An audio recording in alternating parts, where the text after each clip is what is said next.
Just a couple of guys, a couple of microphones, and a heck of a lot of know. It's Football on the Know with Jim and Joe. What they say, it's not the X's and the O's, it's the Jimmies and the Joes.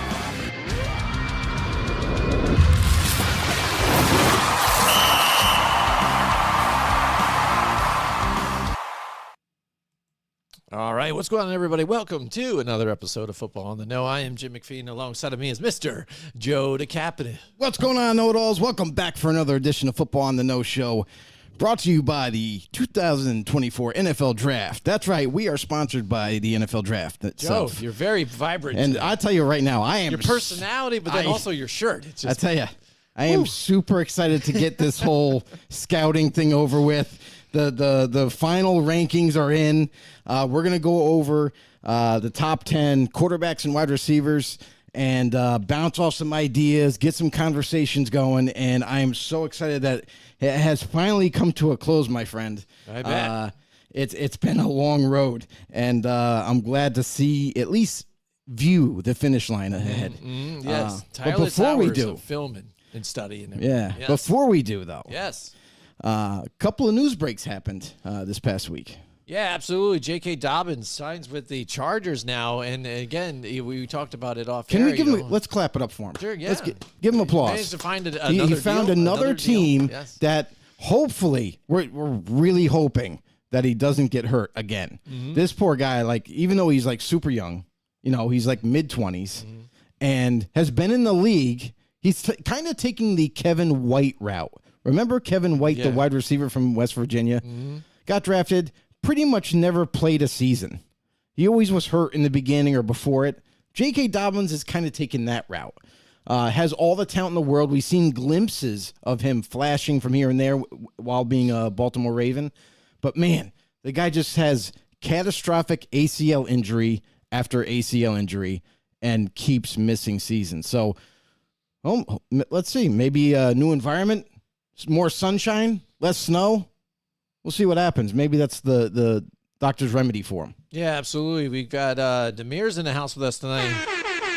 What's going on, Demir? He says, yeah, that's great for JK. Yeah, I mean, of course, he got a deal. I mean, that was the risky thing now is this poor dude's been, even though great young professional, but, man, just can't seem to stay on the football field. Yeah, I mean, again, it's a good 1-2 punch running back situation. Again, it's like when he goes into that situation, it's not like he's asked to do the whole workload. Doesn't have to be the feature guy. Doesn't have to be. But that's the coming thing. off of a guy who focused a lot of the offense around Austin Eckler. You know, he did a little bit of everything before. So now they can, again, split backs and or whatever they want to do with. Yeah, because you also have newly acquired Gus Edwards, who also a former Raven, coming over. He's going to be the starter, basically, on paper right now, as we speak, before the draft. You think that's a link just because of the brothers? No. Okay. I don't. I think what it is it's listen, it's what is it? A low ball player that you're able to pay veteran minimum money for 1 year. It's a prove it deal. If he can stay healthy, great. He can produce for you. If not, they just wipe their hands of the deal. Like, it's all good, over with. So it's kind of that's really what it comes down to in the end. So let's see what the Chargers have in mind for him, because we know that he's not going to be the feature guy. He's not going to get a ton of reps, but he is going to get reps. But now here's my other thing now. Because of this happening, does that mean Jim Harbaugh no longer wants Blake Corum?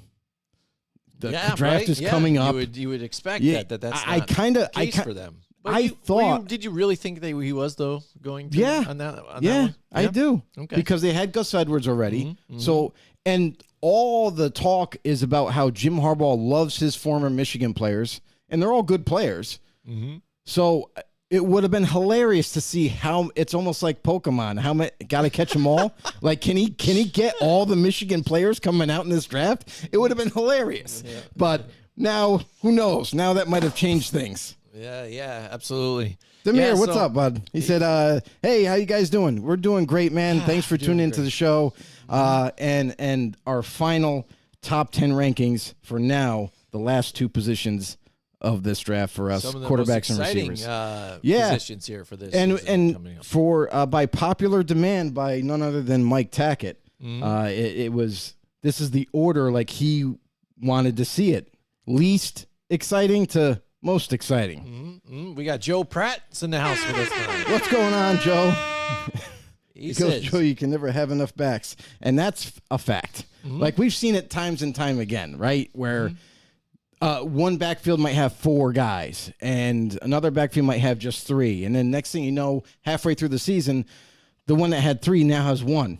And it's like, oh, crap, now they got to sign a veteran and then they got to bring him in. And so, yeah, you're absolutely right because running backs, man, they get beat up. They really do. And if you're not a durable running back and can't take that kind of punishment week in and week out in the NFL season, that's what happens. Injuries I thought pile it up. was even funny, the hodgepodge of running backs that the Dallas Cowboys have now behind their back. You know, it seems like they've always had that feature back and then another tailback to kind of split carries. And a different one. A feature back. And a different type of back. Now too. they've got a It's mix variety. of just younger guys, but then Royce Freeman also, on there too. So it's kind of a mixed hodgepodge of dudes. Yeah, So it's Cowboys kinda got funny. Royce So- Freeman, and that's kind of funny. Yeah, right. I mean, it's You're not talking about even- guys that even haven't really done a whole lot. They win starting Right. jobs, but somehow gets contracts still. You know what I mean? I mean, still fairly young, so we're going to give him a shot. That's what Dallas is thinking. But at the same point in time, it's like, it's not you would expect the Cowboys of all franchises to go out and do whatever they had to do to get a splash signing in terms of a running back. Like one of the bigger names, like even DeAndre Swift or somebody, right? And they couldn't because of financial reasons. That's simply why, is they were just strapped. Yeah. So now this is kind of what they're left with. They have to sign guys that are low-tier free agents. All right. Yeah, absolutely. All right, Joe Well, Pratt. Joe says, Pratt. Joe, what's your opinion on the Raiders draft? I have a lot of opinions about diehard the Raiders fan. draft. The Raiders. Joe's Yeah. a Raiders fan Yeah, too. as you can absolutely. see. I have a lot of opinion. He goes, I'm a diehard Raiders fan. Yes, Joe. Yeah. Yes, sir. There's one or two ways that I would prefer the Raiders to go. And we all know the circulating stories that are around there, like, oh, they need a quarterback, but they still need pieces elsewhere. And that's all true. Like, we could really use a developmental quarterback and whatnot and to compete with Aiden O'Connell. So one route, they can either see who falls to them at 13, which it's looking like a lot of these quarterbacks now, a lot of the top 4 or 5-ish are going to be pushed up high in this draft. Not sure if 1 or 2 or whoever is going to fall to them, but it's almost like rolling the dice. It's very risky. Do you trade up for one? That's the other big thing, is like, man, you could always trade up for one and get one of the guys that you really want. And that's true too, but think about the compensation that's involved, where you're going to have to give up multiple picks for this year and your high picks for next year to move up a few spots just to get a guy who is basically a 50-50 shot of working out. Because throughout the history of the last 20 years or so of the draft, when it comes to drafting a quarterback in the first round, there's a 40% chance of it actually panning out for you. That's not an odd that I'm really favorable about. Not really keen on that. So I'm not in favor of trading up to get your guy, because the Raiders, as they sit right now, they are not a quarterback away from really pushing for the division, really going into the playoffs and seeing how far they can go. They have other holes in other areas where I feel like they really need to address them before they even think about picking a quarterback high. So for me, it would be take the best available tackle to you at 13, kind of help shore up that offensive line. Then as you go into the second round, you grab another position of value with a different position. Could be guard. You could double with the O-line for tackle, then guard, or you could go tackle, maybe corner, maybe linebacker. That's another kind of a position that can upgrade. There's a lot of positions nonetheless that the Raiders can either A, upgrade, or B, fill a much needed position there. So definitely go through the draft, and I feel like fill out all those other positions. You can still get a quarterback. You could get a quarterback maybe if one slips to the second round and you take a quarterback there, or maybe you wait until like the middle rounds, third and fourth round, and take a developmental quarterback there as well. There's a lot of promise with some of these quarterbacks that are going to fall into the middle rounds that I think you could get yourself somebody that you can develop and then on top of it, could end up becoming one of the better quarterbacks or one of the ones that deserve to be picked earlier, but you end up getting him in the middle. So a lot of different ways to go, of course, and we could sit here and talk about every single team for hours about what they could do, what they can't do. Yeah, absolutely. Quick, too, just on the Raiders for me, I would just have to say, too, if you're going to go quarterback, again, late rounds, if there's someone that happens to fall developmental, because to try and gamble on somebody now, and then when you even got O'Connell there still, if there's somebody back further on that maybe you can get groomed and then eventually become the starter a couple of years from now, then you've settled into the right spot, I think, after you've built on it with the other pieces that you can put around them and set them up for you have a more solid team for them to work with. And that's really what would benefit the quarterback more going forward. So, yep. And what Joe Pratt's also in here said, I would love the Raiders to draft Bo Nix or Spencer Rattler. Don't sleep on Rattler, has the next big thing people are sleeping on him. I'm not sleeping on him, as you're going to soon see when we do our quarterback rankings, but I have Rattler maybe being a third-round pick, and I feel like that's the sweet spot. You could see him go into the second round, but who knows, right? Because that's what this draft is. It's very fickle. It's going to be very indecisive for sure. Bo Nix, me personally, I don't think he's going to fit the Raiders. I know that he's going to be a good quarterback for somebody out there, but I as a Raiders fan and where our trajectory is going for the offense, we want to be more of an attacking offense deep down the field. Bo Nix doesn't fit that profile for me. And then we have Chris Sharon in the house, Colts fan, says, how likely is it for Indianapolis to draft Marvin Harrison Jr. to follow in his dad's footsteps and becoming a stable for the franchise? 0%, Chris. I'm sorry, but there is no way Marvin Harrison Jr. even gets, I don't even think he gets out of the top 5, honestly. I think there are 2 teams in particular to keep an eye out for. One is obviously Arizona. They've been the closest ones and have done the most homework to land Marvin Harrison Jr. And then beyond that, you think of other teams that could really use wide receiver. The Chargers at 5. The Giants could use a wide receiver or 2 of his caliber, even if he gets that far at 6. So a lot of teams in front of the Colts way up in the draft that I don't think he falls past them. But thanks for the comment, though. My mom just tuned into the comment section here. Hey, what's up, Mama? Man. She said, hi, guys. Hashtag know-it-all. She said, right tackle in the first, trade up in the second for Penix if available. Thoughts? That's not a bad idea. That's not a bad idea. And the thing is, it's like, I think for the Raiders, the biggest thing is to get an impact player at 13, obviously. Mm-hmm. But tackle, to me, offensive tackle is like the biggest need out of all of them. Like, you need to address that. And with this draft, the way it is, you can do that. So definitely going to be a lot of options there, or at least you hope so. Talise Fuaga comes to mind. Like, that's one of my favorite players coming into this draft. I would love for the Raiders to be able to draft him. And then to trade up, the only problem I have with trading back into the first round at the bottom to get a guy like maybe Penix, if he's there, is that, man, it's going to cost you some capital. It really is. It's going to cost you a second rounder, so you miss out on that second round pick. It's going to cost you more than that just to move back in.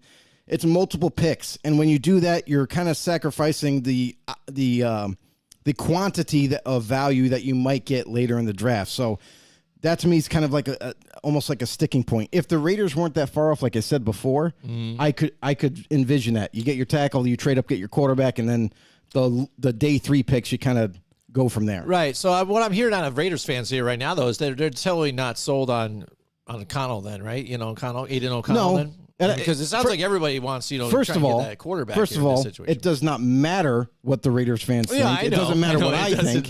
But this goes for every fan base. But I guess it's everybody's dream scenario is what they would like to see, right? But that's the thing is, like, we're not privy to all the information that these experts have, or I should say GMs, the coaching staffs, all that. They have way more information, and we'll get to it a little bit either tonight or next week. But there's other variables in this draft that we as fans do not think about, and we will talk about it. Joe Pratt says Rattler could be the best quarterback in the entire draft, in my opinion. Joe, I'm right there with you. I really do like Rattler. I think he's very underrated, and we'll get to him later in the show. Joe Pratt said, I see a lot of reports that the Jags are looking to trade up to to draft Malik Neighbors. Well, Jags, pony up a lot of picks, because that's what it's going to take. You're at 17 and you want to get up to the top 5. That's going to cost heavy lifting right there. That's 3 first-round picks all day long, probably 2 second-rounders at least, and that just starts the conversation. Do you really want to invest that much for one wide receiver? As great as Neighbors is, I don't know. Joe Press says, I love Mom's take on the Raiders' Penix injuries scare me.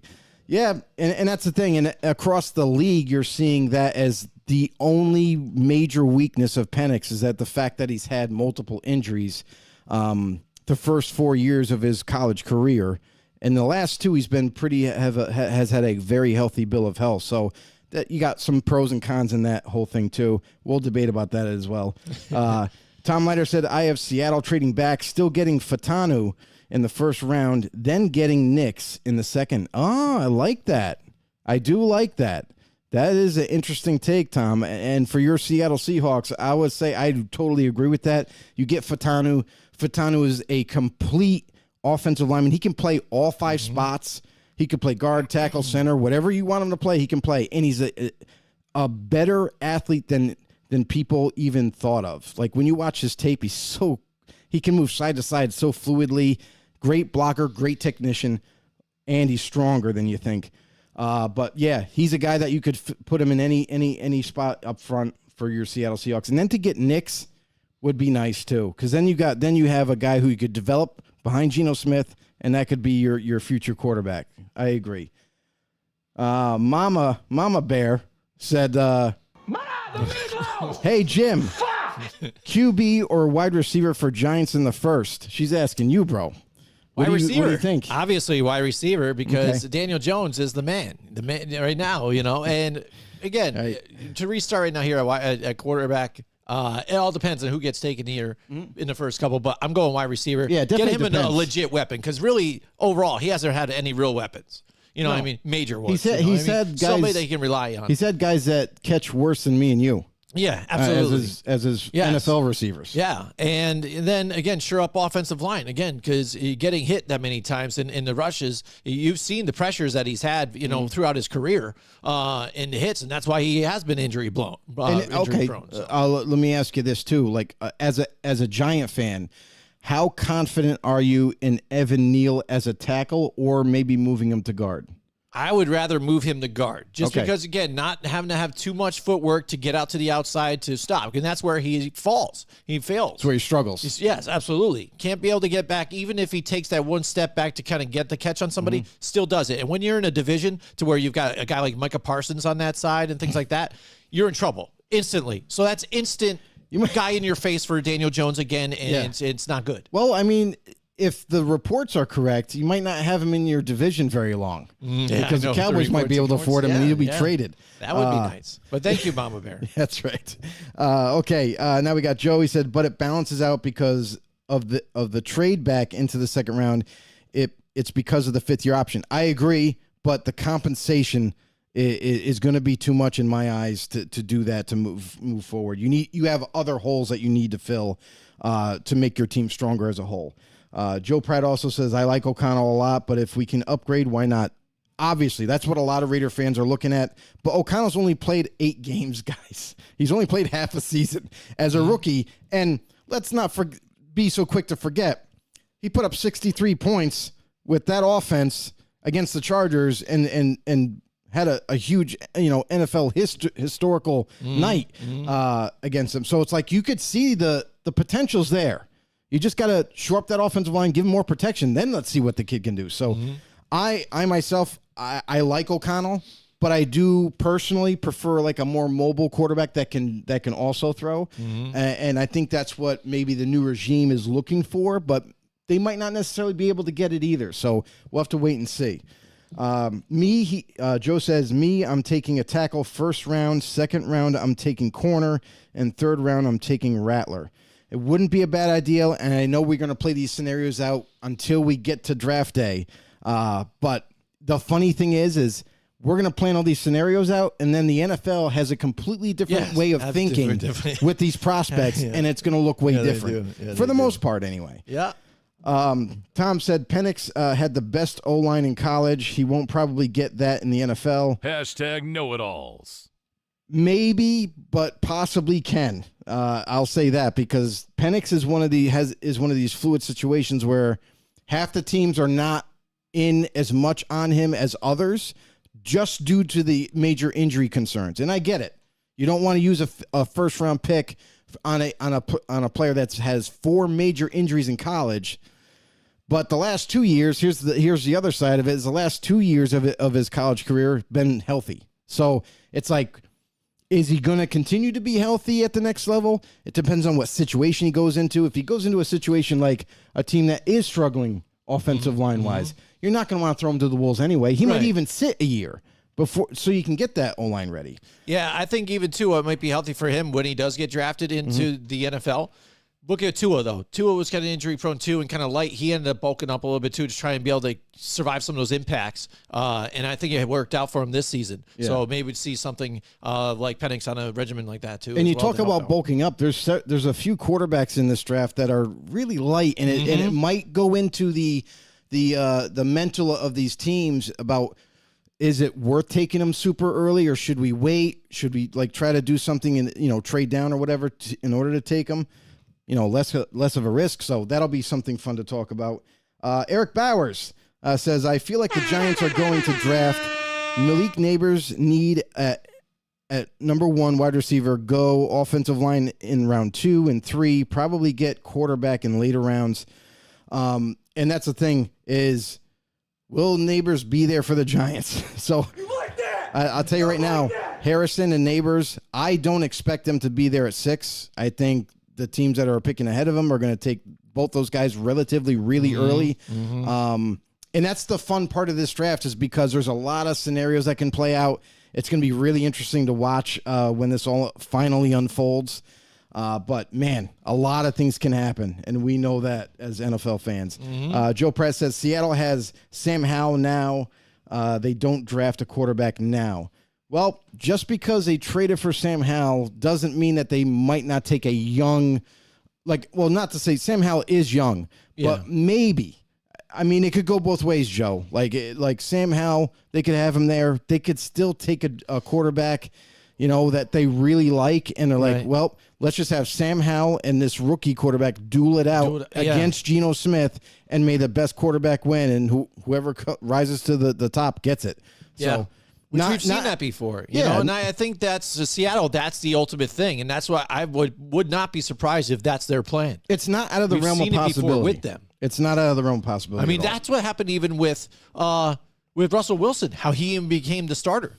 Yeah, I mean, you remember back. I think that's when they ended up getting, what was it, Flynn to be their starter after a big season, and then they drafted Russell Wilson, and then Russell Wilson won the starting job in training camp, and then put him as a starter, and then they got rid of Flynn. Said, all right, peace.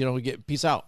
Yeah, so I mean, we've seen Seattle do this multiple times, and now they even traded and got Drew Lock too as well, and then they ended up starting Geno as well because he won the job, and now Drew Lock, has moved on. Who the best team is to do that? Green Bay. Green Bay, yes, yeah. They're amazing. They seem to grab a quarterback that they like, that maybe some people are not necessarily thinking they're going to draft quarterback, and then they take him, they groom him, he waits a couple years, and the next thing you know, he's a starter.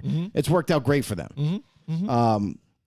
What else? Okay, so Joe goes, what if the Bears stun everyone and draft Harrison Jr. first, O'Reilly, or really then draft a quarterback at number 9 overall, and I can see it happen? Yeah, that's a scenario that could play out.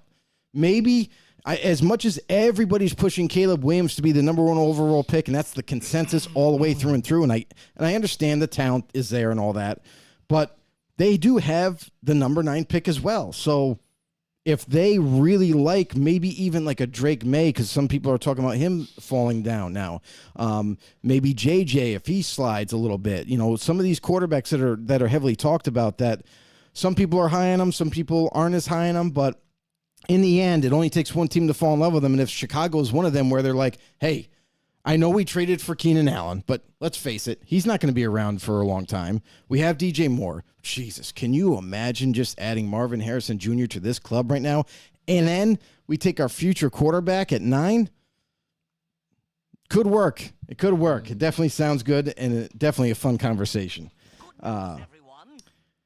Joe also says, I agree, but if they don't draft a quarterback, then I'm fine with rolling with O'Connell and Minshew mania. Yeah, Joe, I mean, the Raiders, that's the thing, and that's why they went out and signed the best backup available in Gardner Minshew to team up with O'Connell. They're going to duke it out, and by all reports out of the headquarters there is that there's been a ton of players in the building working out even before voluntary OTAs even happened. And they're saying that O'Connell and Minshew are really putting in a lot of work, and they're really competing against each other, and the players are responding well to it. Tom Leiter goes, what did I miss? Joe is wearing Broncos colors. Oh, man. Nope. These are not Broncos colors. These are not Broncos colors. These are, Bobby Boucher colors. Yeah, they are. This is Mud Dogs. This is a Mud Dogs Dog. jersey, guy. Yeah. Mud Dogs jersey. Coach Klein. I like Coach Klein. Thank you very much, Coach Klein. You know what we got to do, which we haven't done? What's that? Which I think people have even asked. Because I haven't seen a lot of different football movies, but I think we should do a rankings of football movies. I think we've done that before. Have we? Yeah. I'm not sure if we have. Yeah, I think you had your top 5 football movies before. Perhaps. And that was years ago. Yeah, it was years. Maybe It was like we you bring had it Remember back the again. Titans on there. All the classics. So, yeah. All Any right. Given Sunday was a good one. But, yeah, there's a ton of them. Joe goes, who's your number 1 wide receiver in the draft? Harrison Jr. or Neighbors? I see a lot of people taking Neighbors at the top wide receiver. Yep, we're about to dive into that. And then last but not least, Ty Disco. Know it all. Said paid Flynn $100 million to be a backup. That is facts. That is straight facts there. $100 million to Matt Flynn. Yeah, see? Flynn. Man, That's what I so mean. much money. Brought him in after a flashy year, and then bang. He ended up being a backup when he got that new deal. Right, and that was even, you're talking about with Green Bay. Yeah, he had that flashy year in Green Bay, and it got him to that deal, and then, ended up losing out. To No Russell Wilson. bueno. Yeah, no good. So, All right, guys. Thank you guys so much for the comments. Absolutely. Keep it live. Keep it chatting, rolling, and we too. do really appreciate all the questions and opinions. Love you guys out there. But we are going to dive right into this thing since we already got the question about who we have as the number 1 wide receiver. give the people what they want, That's right. Joe. We're gonna dive into the top 10 wide receivers here. We're gonna start off at 10, but before we do, Joe Pratt has something else to say. He says Kirk Cousins is the biggest there in NFL history. Kirk Cousins is the biggest where in Is the biggest. the biggest there in in NFL. NFL history. Joe, can you confirm? It could what- be damn thief. autocorrect. Oh, Thief. he Thief. commented later, All said right, there thief. you go. So biggest thief in NFL history. I'll tell you right now, Kirk Cousins Yeah. is the smartest football player, and whoever his agent is, Yeah. that's what every player should go after, his agent, because somehow, some way, Kirk Cousins, and don't get me wrong, Kirk Cousins is a good player, but the amount of money that guy was able to obtain in 3 contracts is absurd in a short amount of time. So, and he got yet another big deal. So now he's with Atlanta, and we'll see how that all plays out. I think that's the only real big knock on Kirk Cousins is because if you erase the money value that he has made, and then you put his stats or whatever, or him as a player just alone, I think he's solid. It's just that when you look at the money that he's been guaranteed, and then the lack of playoff success and things like that, Of course. it doesn't add up. And like we talked about it years ago when he first went to Minnesota and how it was insane and things like that, and how they were going all in, and he hasn't got them to where they were just a season before, Right on. when they had Case Keenum, at the helm, and that's where it hit that shadow looms, and then also primetime games and blah blah blah. But still, overall, he's a performer. You know what I mean? And a good, solid quarterback. There's many teams on here that are still looking for a quarterback that would love to have a Kirk Cousins. Just not. at the price tag. You know what No. I mean? So, yeah. It's a lot of money. And that's what I think is what makes it worse when you look at it, Kirk Cousins. I mean, yes, but like that's the thing too, is like he's an above average quarterback. Yes. That has done very well for himself in terms of money and also in terms of his play. But where, just like you mentioned, where he gets knocked down a peg or two is where the contract is up here. And have we made the championship game yet? Nope, not quite. Oh, we won round 1, but we lost in round 2. And then next year comes and we win. We make it to round 2, but then struggle and don't make it to the championship game. That's where the criticism starts to come into play, because if you're paying the guy that kind of money, you expect big things. And also, it does also require the rest of the team to be filled out. And I feel like in Minnesota, it was filled out enough to where he should have at least made a championship game or two. And, here we are. And Ty says right there, Cousins gets paid to win 12 games, and that's what you get. That's the funny thing, too. We had a conversation last year, and it was around draft time. And it was one of our scenarios that we had where Kirk Cousins is good enough to always keep the team in the playoffs, but they're never close enough to draft a quarterback. So it was like a bitch. It's almost like Kirk is keeping them in hell in terms of getting high picks. So he's like, you guys are never going to be able to draft a quarterback better than me because you're never going to be picking up the high while I'm here. Well, what just happened? Kirk is no longer there. They're picking at 11. And they traded for another first-round pick, so they're ready to go. So we'll see what happens. We'll see what happens. We got a couple more. Tom Leiter, San Diego. Yep. San Diego drafting McCarthy Really, and Tom? trading Herbert for the highest bidder. Multiple first-round picks, blah, blah, blah. Harbarf has made worse decisions in Frisco. And then Ty said... A lot wrong with that whole thing. And then Ty said, "Catch me if you can." We'll just say Catch this. me if This you is can. Is he a Minnesota Vikings fan? Ty? Could you please Maybe. confirm? He seems like he has a diehard. Please confirm, buddy. Hate or something. He's flat out calling Kirk Cousins a thief, and catch me if you can. But the Tom Leiter, first of all, San Diego dropping a San Diego on us.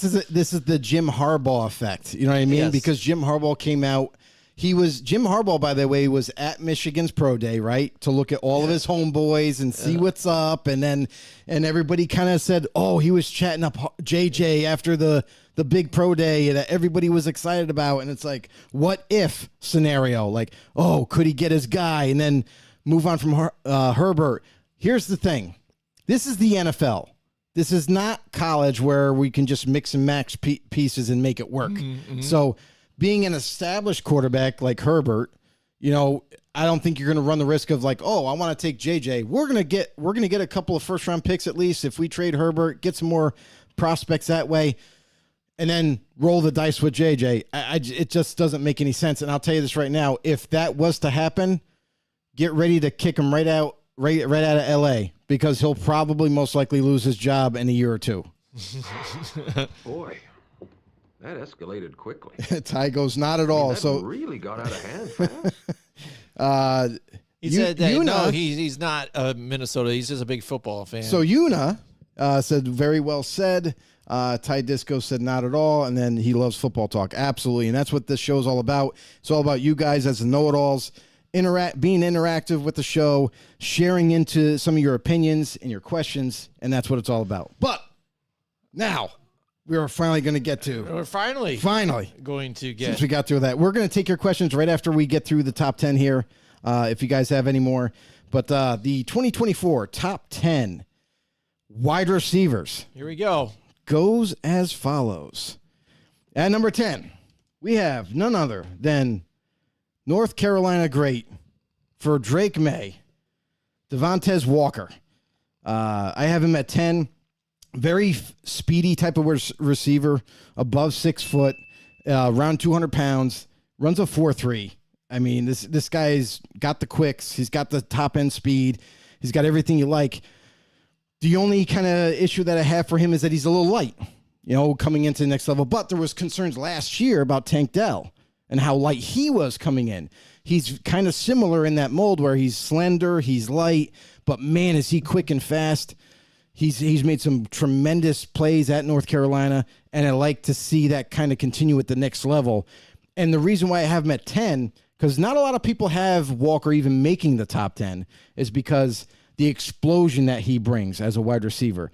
He had a little bit of inconsistent production from his senior year to his junior. His junior was way more impressive. His senior year was spotty, but that could also be attributed to the lack of talent at North Carolina, where Drake May had basically no O-line. We talk about Daniel Jones. Well, Drake May had like a giant season behind North Carolina's terrible offensive line where there was no time to throw. So that's kind of where my argument would sit is with him being at 10. Number 9, I have Florida State's own Keon Coleman. Keon Coleman is going to take a lot of slack from the fact that he's not as explosive as some of these wide receivers. But what you can't teach is size. Dude's 6'4", all of 200 and close to 20 pounds, solid as a rock. But, man, his top end speed is there. Like, he even clocked in at the combine running the gauntlet at like 23 miles an hour. That's elite speed. But he's not going to get there quickly. And that's the thing, is his acceleration isn't that fast. So it's going to take him a couple more strides than normal for another receiver to get to top end. And that's kind of where people kind of have a distaste for him at the next level. But, man, this kid is super quick for his size. He even, for God's sakes, returned punts and kickoffs for Florida State. A guy his size normally doesn't ever do that. But because he was so elusive in the open field and quick in short area, he's something special. I think I got him as my number 9 receiver. I think he's going to be drafted accordingly. You might see him drafted at the bottom of the first round, top of the second round type of deal. But, man, guy's got length in his arms, huge catching radius, a big target for anybody. You might think about Baltimore maybe, might think about adding him to like become that big red zone threat. And that would fit very well with Lamar Jackson. So I got him as my number 9 guy. All right, here we go. We got a couple of the comments here. Here we go. Joe said, sorry.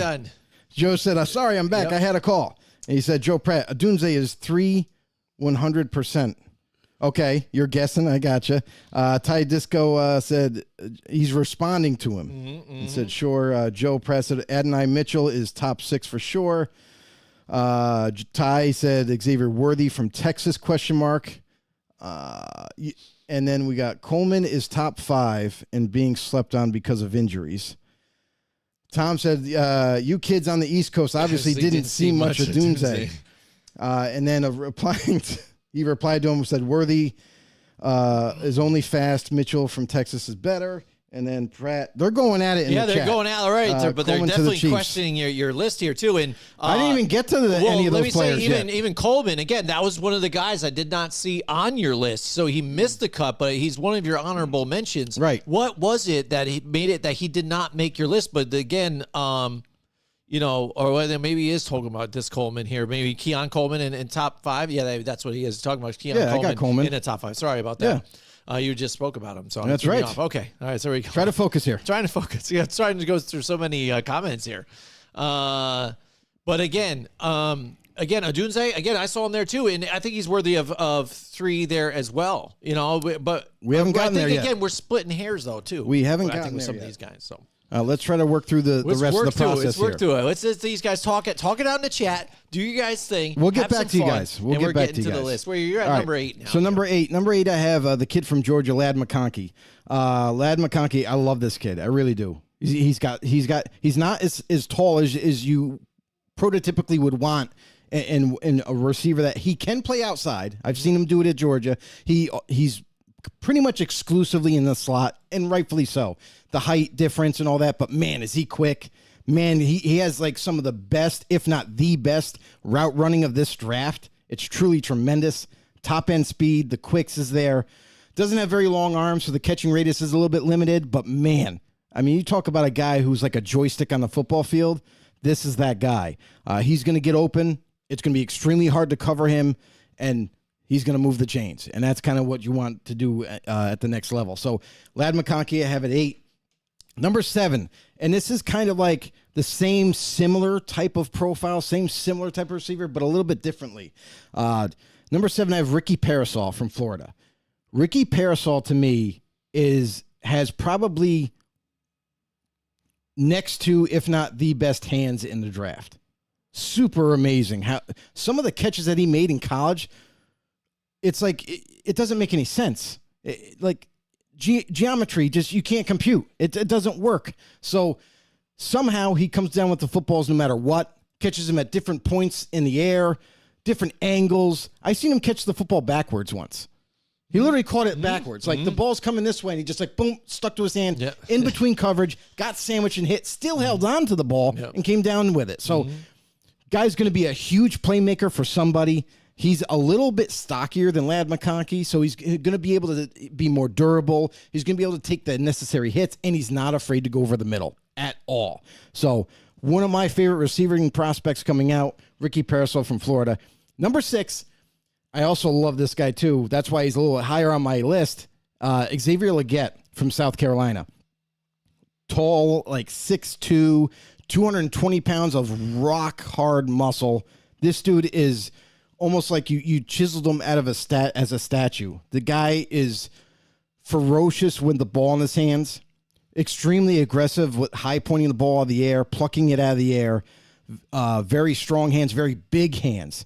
You really got to love that with receivers because it gives them a better chance of catching this football and just snatches it out of the air. Isn't the most polished route running type of wide receiver, but that at the next level, I'm projecting as them getting that ironed out and getting them better at it. But man, what a solid prospect. And people are going to kind of label him the next Deebo Samuel because that's the kind of body type that he has. Very muscular, very dense, very solid. Not afraid to go anywhere in the football field, and rightfully so. But definitely need, and mind you, this dude is not only big and weighs 220.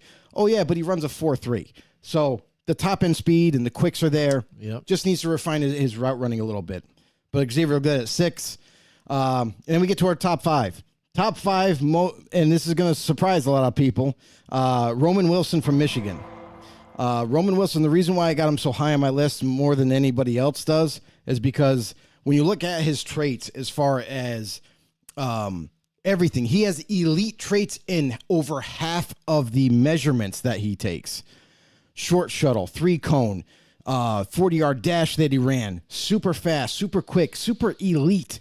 Where we talk about Ladd McConkey having the best route running ability, Roman Wilson still needs to refine it a little bit, but man, even so, he's super hard to stay with. You just can't. And they played him at Michigan all over the football field, which you got to like versatility. And that plays off a big difference at the next level. He doesn't have super big hands or super long arms, but he doesn't need it because he just gets open. That's his job. He's open like 7-Eleven. You can't shut him down. So that's why I have Roman Wilson in my top 5 at 5 from Michigan. I love the kid. I'm very curious to see where he ends up getting taken because I could totally either see him being taken definitely no later than the 2nd, but there's also a possibility where one team just has to fall in love with him. He gets picked in the lower half of the first round. It's very possible. And then we get to our top 4. This is kind of where everybody's taking the conversation here about who's at 4, who's at 3. Well, at 4, I have Rome Odunze. I know a lot of you are going to be disappointed.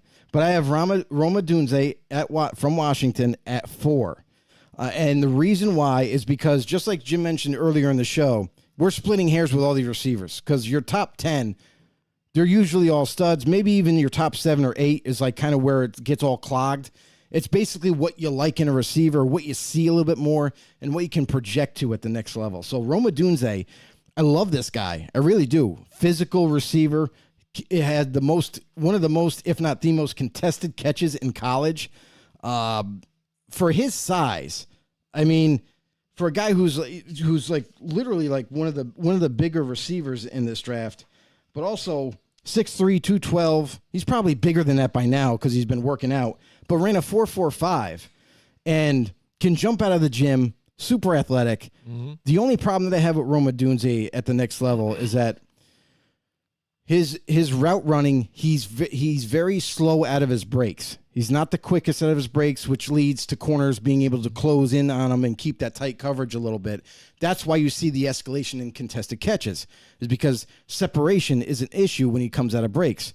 Now, if you're sleeping on him and he can run right by you, and that's where you see a lot of those wide open catches where he's by himself on tape, is breakdown in coverages and whatnot. So Rome Odunze, as great of an athlete as he is and everything, I just have a question about what can they do at the next level to quicken that up to where he can plant his foot and just explode out of the break and create that separation. So a lot of contested catches. It kind of concerns me at the next level where when you throw up contested catches against a pro-level corner that's been there for a few years, could turn into more interceptions, could be just batted balls away, and that's kind of my only concern with him. But other than that, like I said, you're really splitting hairs with this core of 4, and I understand it's kind of nitpicky, but that's what you got to do to break these guys up. When you're trying to divide, when you're top 5, absolutely.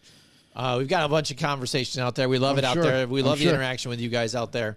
Let's just highlight a few again. Roman Wilson is That Dude by Joe Pratt out there. Did we miss any Wilson, up above? Third round. There's a bunch up above. Is there any way to scroll back up? Yeah, we can scroll up. We can scroll back up, definitely. So, I mean... so we got Coleman to the Chiefs. To the Chiefs. The new kickoff rule is going to raise value of many receivers.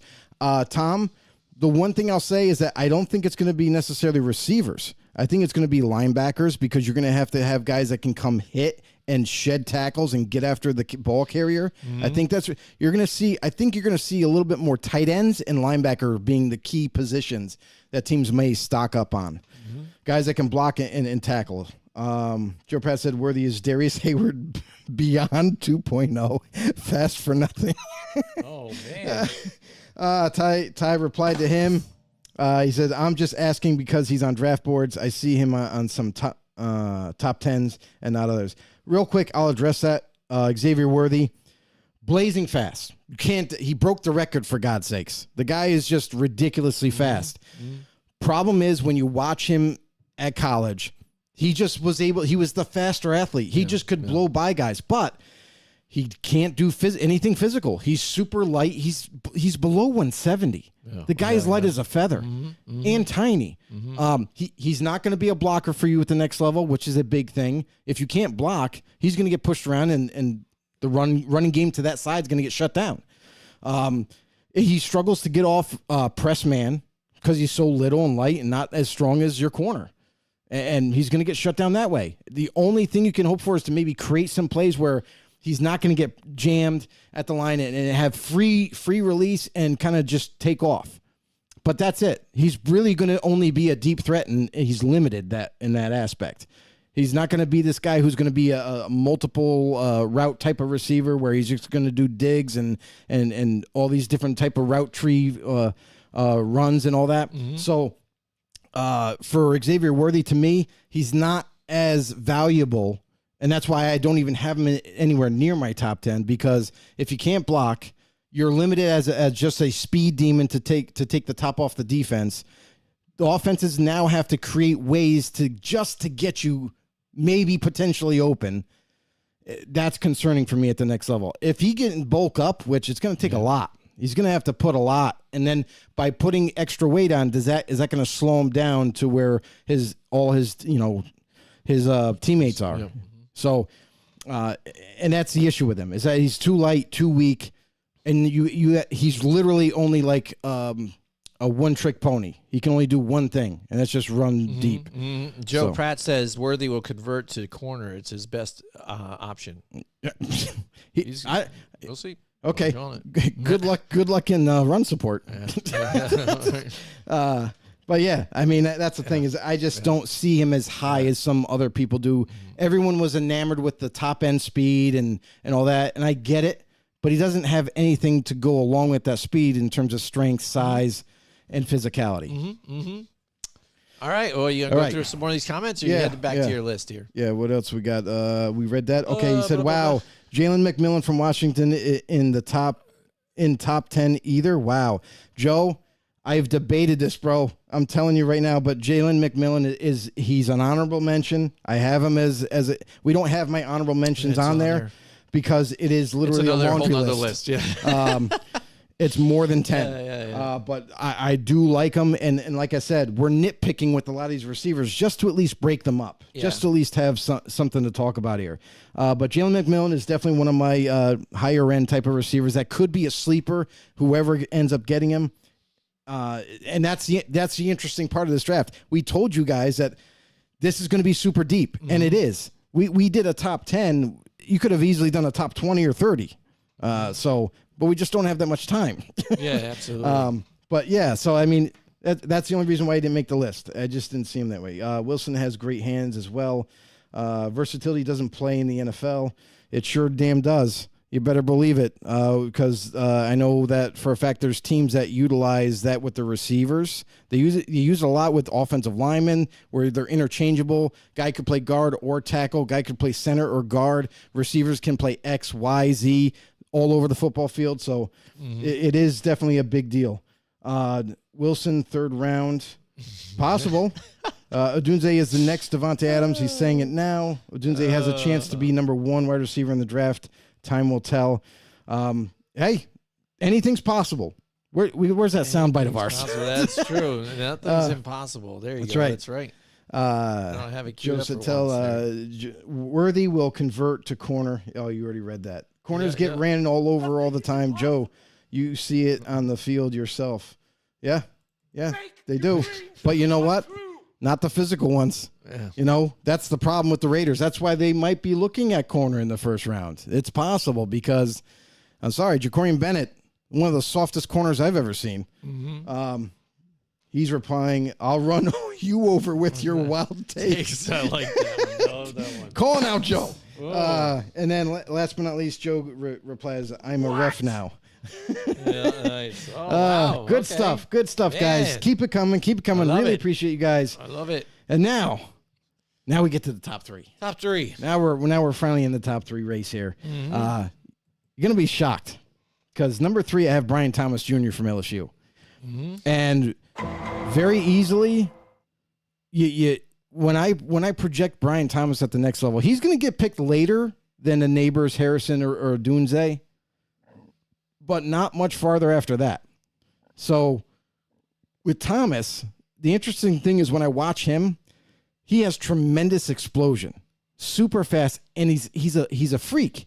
It's almost like A.J. Brown-esque. He's got that tall length, catches a lot of difficult catches, makes people miss in the open field, and it's just off the charts good. And people are going to say, well, he's not as polished as a Dunze or Neighbors or anybody like that. And yeah, you're right. But this is about projecting them at the next level too. I don't know any of these players as a personal standpoint. Like, we don't know their demeanor. We don't know their bringing up. We don't know the kind of trials and tribulations that they may or may not have gone through. And that all plays a part in the draft. But let me tell you, Brian Thomas Jr. is going to be another yet super explosive athlete at the next level who's going to end up being a number 1 for somebody. I think that this guy definitely has a capability, definitely is going to be able to display it. And I just think that he's too good to pass up. I think he definitely could be. Now, like I said before, Odunze will probably get picked ahead of him. And it is what it is, but I have him higher because I just see a higher ceiling for him. I feel like he can grow more than a Rome Odunze. And already has, quicker out of the breaks type of motions and creates that big separation where it makes it easier for quarterbacks to throw to.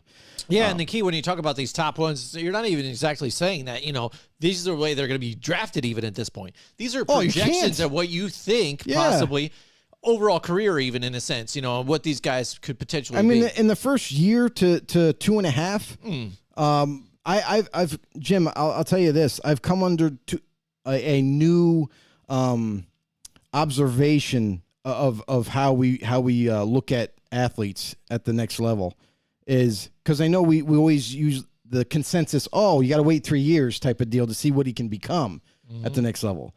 I don't think it takes that long anymore. I think with a lot of these athletes, they've kind of either been in pro systems or they've had better coaching to where now when they jump to the next level, they're going to get really good coaching at the next level to iron out the kinks.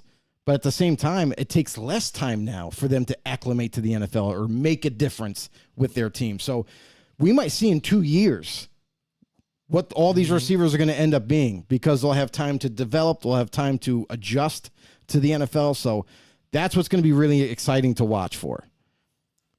At number 2, I have Malik Nabers from LSU.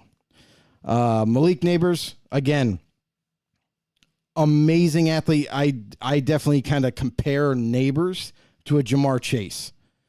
Guy is physical, fast, quick, catches like he does everything extremely well. And some people do have Nabers above Harrison Jr.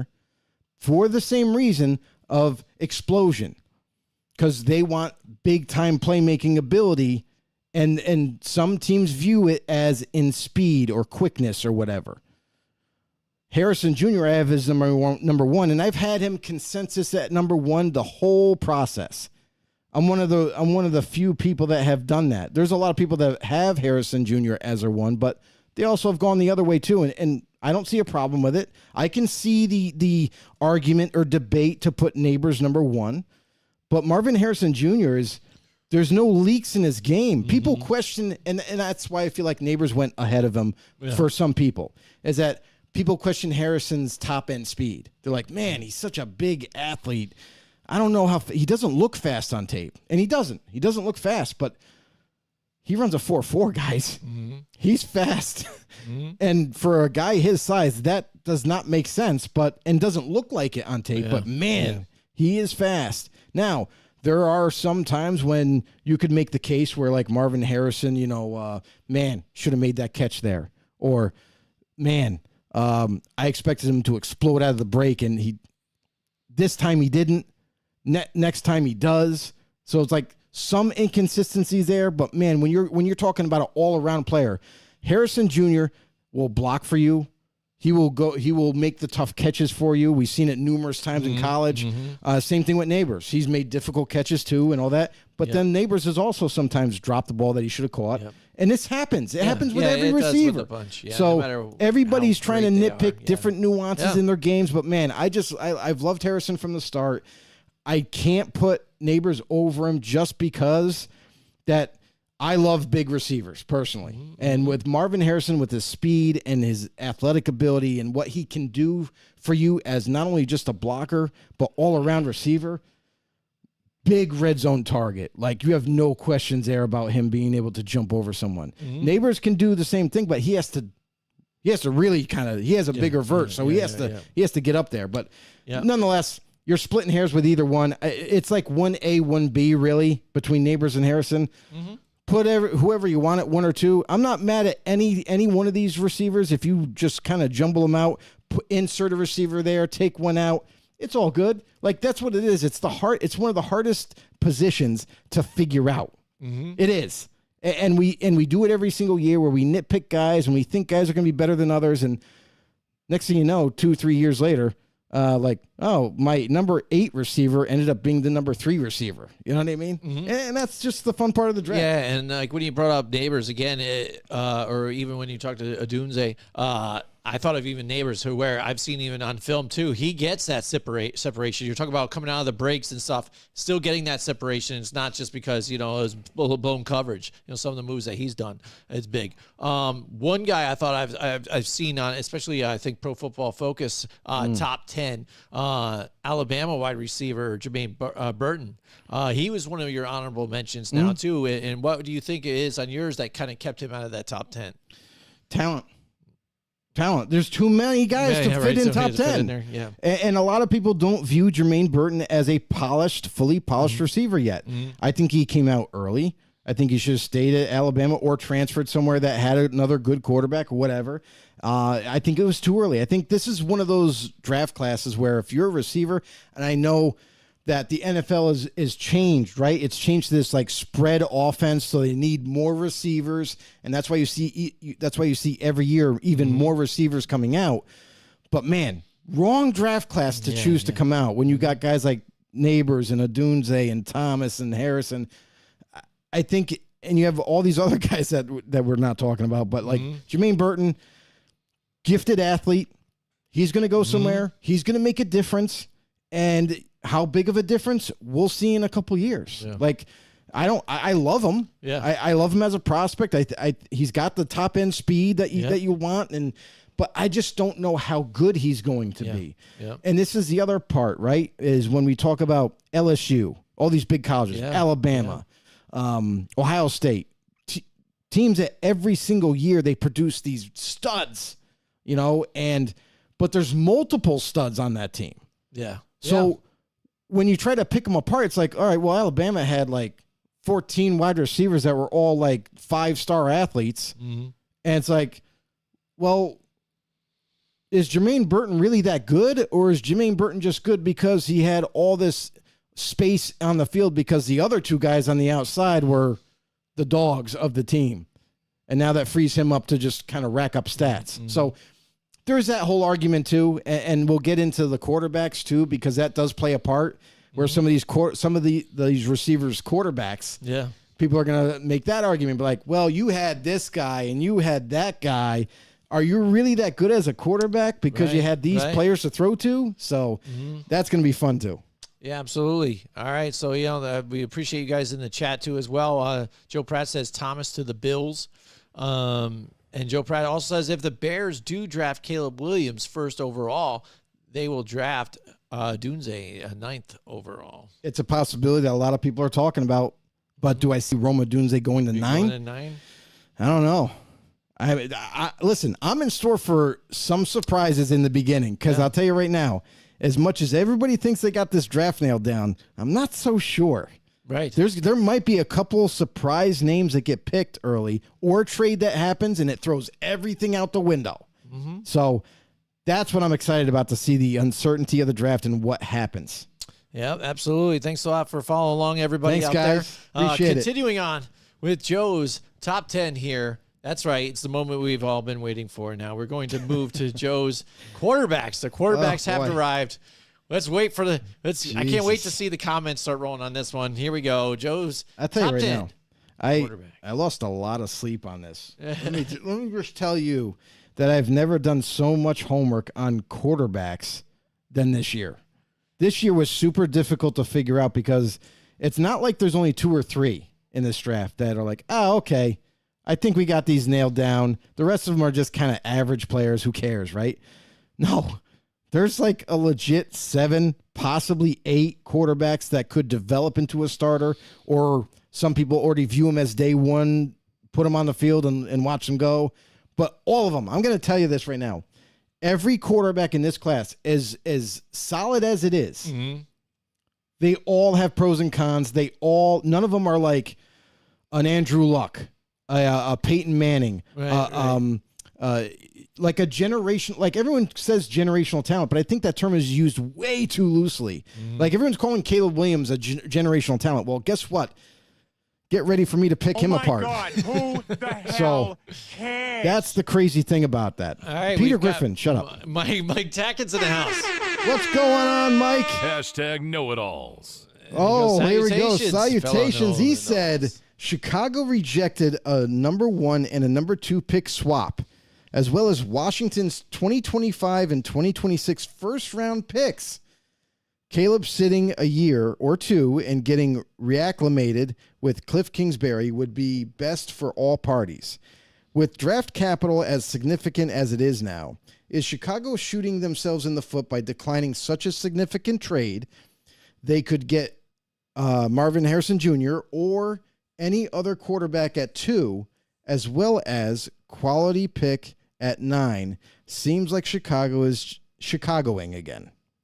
Mm-hmm. Yeah, and that's the thing, Mike.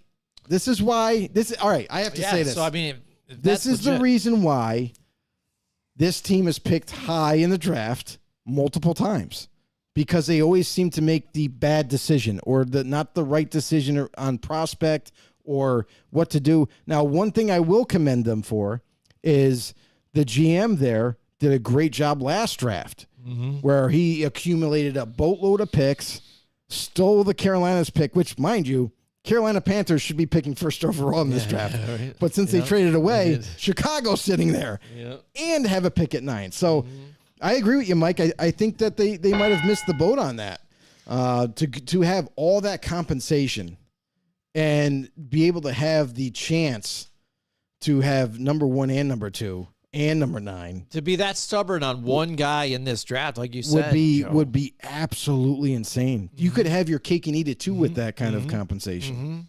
So yeah, I mean, Chicago's sounds like they're still Chicagoing, but we will see on draft day what they do.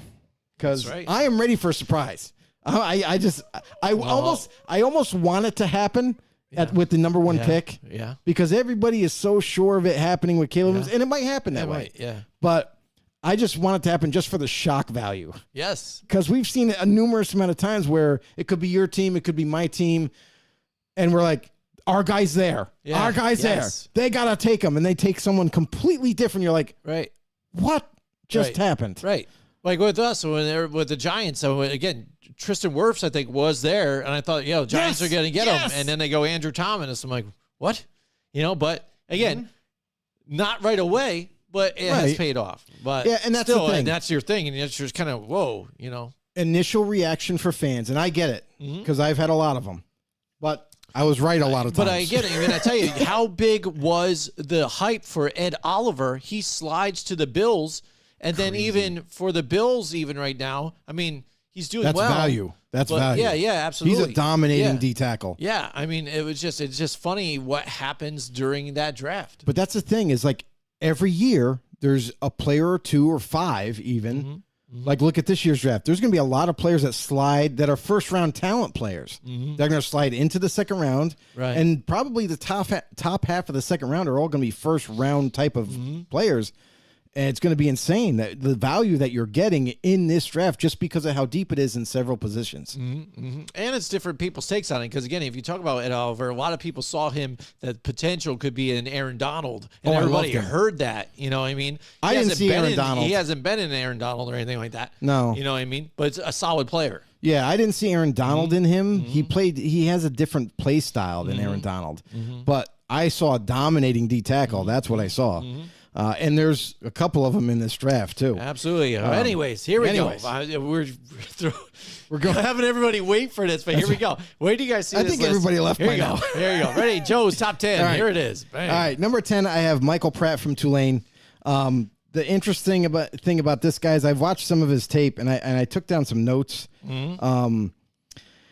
So not particularly strong or able to take a beating at the next level because he doesn't have the body type to kind of withstand hard hits. But he played at Tulane, guys. Here's the thing is like you have a difference in competition level at Tulane. Didn't really play any like really tough opponents. So he was able to kind of slice and dice up some defenses because they're not as good. His wide receivers got the advantage of just about everybody every week. The one issue I also had with him is it seemed like this offense was schemed to be one read option only, where he drops back, look at one particular receiver. If he's open, throw it. If he's not, make something happen. So he's accurate. His accuracy is elite in the short game, but then as you get farther down the field, it's less and less.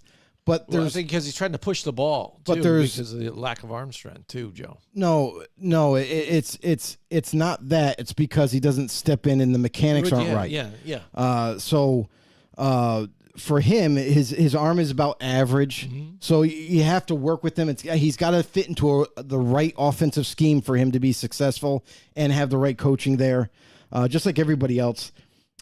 Sometimes he lacks a little zip on his ball. It doesn't look as clean as you would like it to look at, especially at the next level. You want it to be, a solid spiral, some velocity on there. And he struggles with that sometimes. And he is mobile. Like he's not slow, but he's not fast. He's kind of like this average style type of runner. But again, he can get out of harm's way. But again, you got to take into consideration he was playing at Tulane. Not too many big time schools play Tulane. So he was able to take advantage with his opportunities, and he's at 10 for me. Now, I talked a lot of weaknesses because that's what I'm going to do with every some of single these quarterback. games. Yeah, I'm just going to let absolutely. everybody know it's not all sunshine and rainbows over here. Yeah, and for me, I mean, I actually was able to study some of these quarterbacks, so I have a little more input on some of this too. But you obviously did a whole lot more than I did, though. It's insane, bro. Like, I know. so crazy. I just want to mention this before I move on to. Sure. I have one honorable mention Sure. for in terms of quarterbacks because the quarterbacks they tail way off. I got Joe Milton III from Tennessee, 6'5". The body type is huge. Guy's immense. When you look at him, he's super athletic. He's got speed. He's got mobility. He's got a hell of an arm. Like he has a cannon for an arm. But what he doesn't have is touch. It almost looks like he can't throw a ball with touch. He's like Michael Vick, basically. He throws bullets everywhere, can hit, accurate windows, but when it comes to dropping it in the bucket over the shoulder of a wide receiver, over the shoulder of a corner, or put some soft touch over the linebacker, but under the safety and hit the guy over the middle, that's where he's going to struggle. So definitely a developmental type. And if I had my pick, honestly, I probably would go with Joe Milton over Pratt at the next level just because of the size and the athletic ability that could kind of save him in some areas that way too. But still you got a lot of things to work with both quarterbacks. Michael Pratt is a sleeper too. That's what Joe Pratt says. And he says also Joe Milton is Jamarcus Russell 2.0. I doubt it because at least he's in shape. So that's all I gotta say. Guy definitely hits the gym. He definitely hits the gym, and he's definitely trying to do what he can. Yeah. I think he even studies tape. I don't think Russell ever studied tape. No, he didn't. But I yeah, think that was true. but Joe Milton is definitely he's kind of like one of the like a day 3 like developmental type of quarterback. If you're a team that is just looking to use a pick to maybe like strengthen your quarterback core.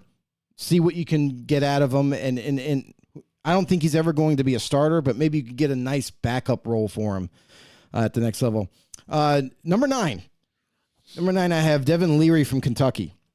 Devin Leary is interesting. Let me say that I saw a lot of his tape. There was some things that he did extremely well that I liked. Is accurate, can throw the ball with touch. Arm strength is serviceable. It's not poor, but it's not great either. It's just not elite level. Tendency to wait for targets to become open instead of anticipating the throw and throwing the ball earlier to a spot. That's something that he's definitely going to have to work on at the next level because you're not getting away with that in the NFL. Yeah, absolutely.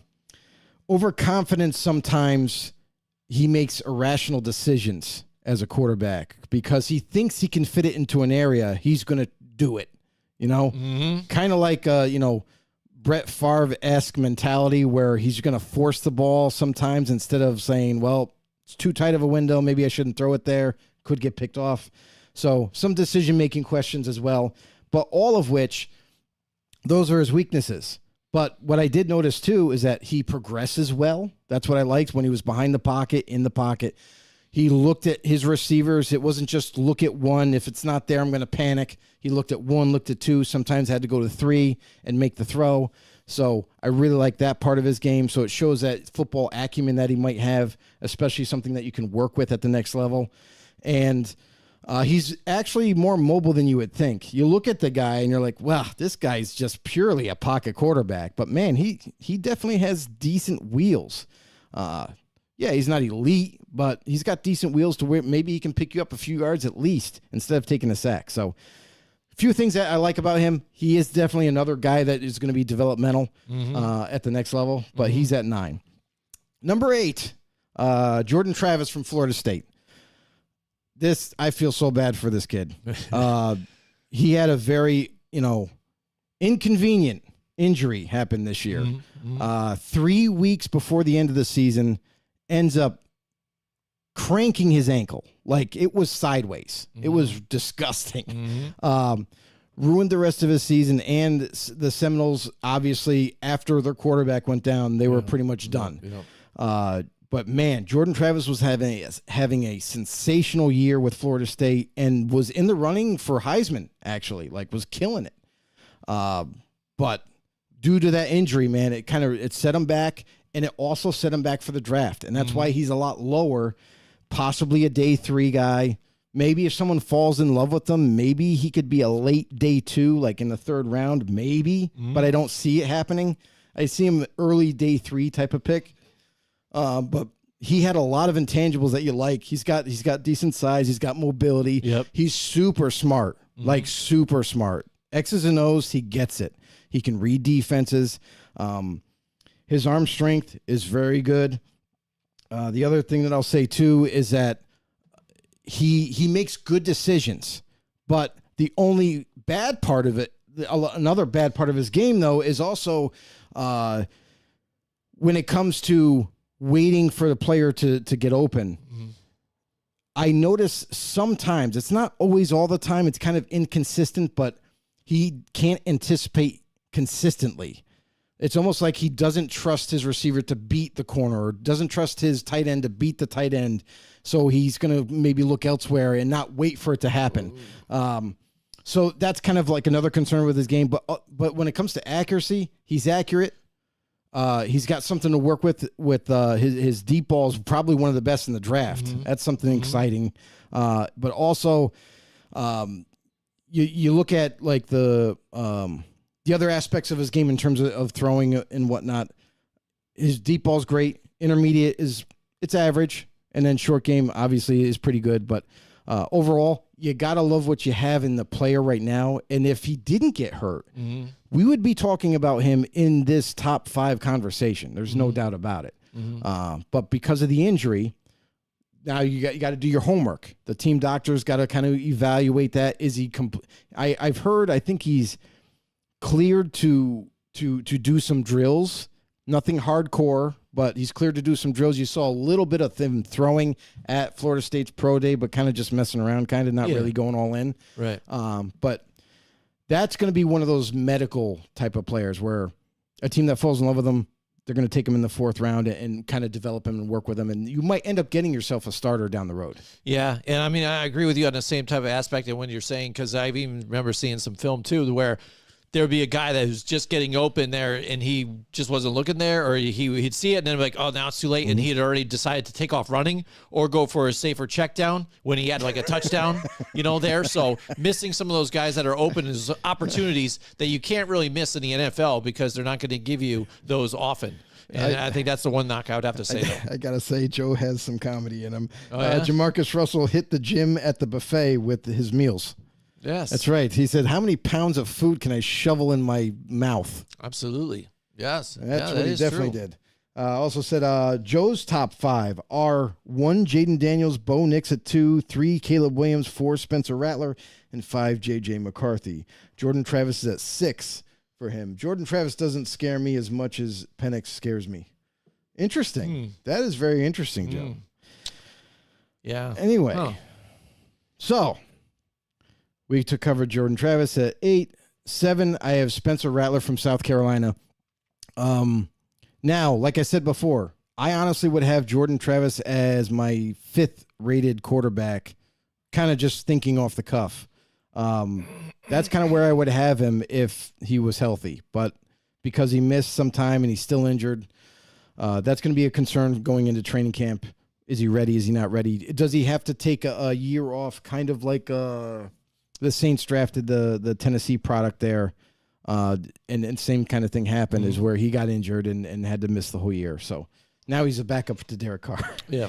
But Spencer Rattler from South Carolina, I like his game. There's a lot of things that he does extremely well, but one thing that he doesn't is that, and I feel like part of it is because he didn't trust his offensive line a lot of times, is he would sit in the pocket sometimes and look and progress, and like, oh, shoot, I got pressure. So instead of running out of the pocket and then throwing on the run, he would just like, he would see that he would anticipate the guy getting open. So instead he's throwing off his back foot and using his arm talent to make the throw. Yeah. And he would hit.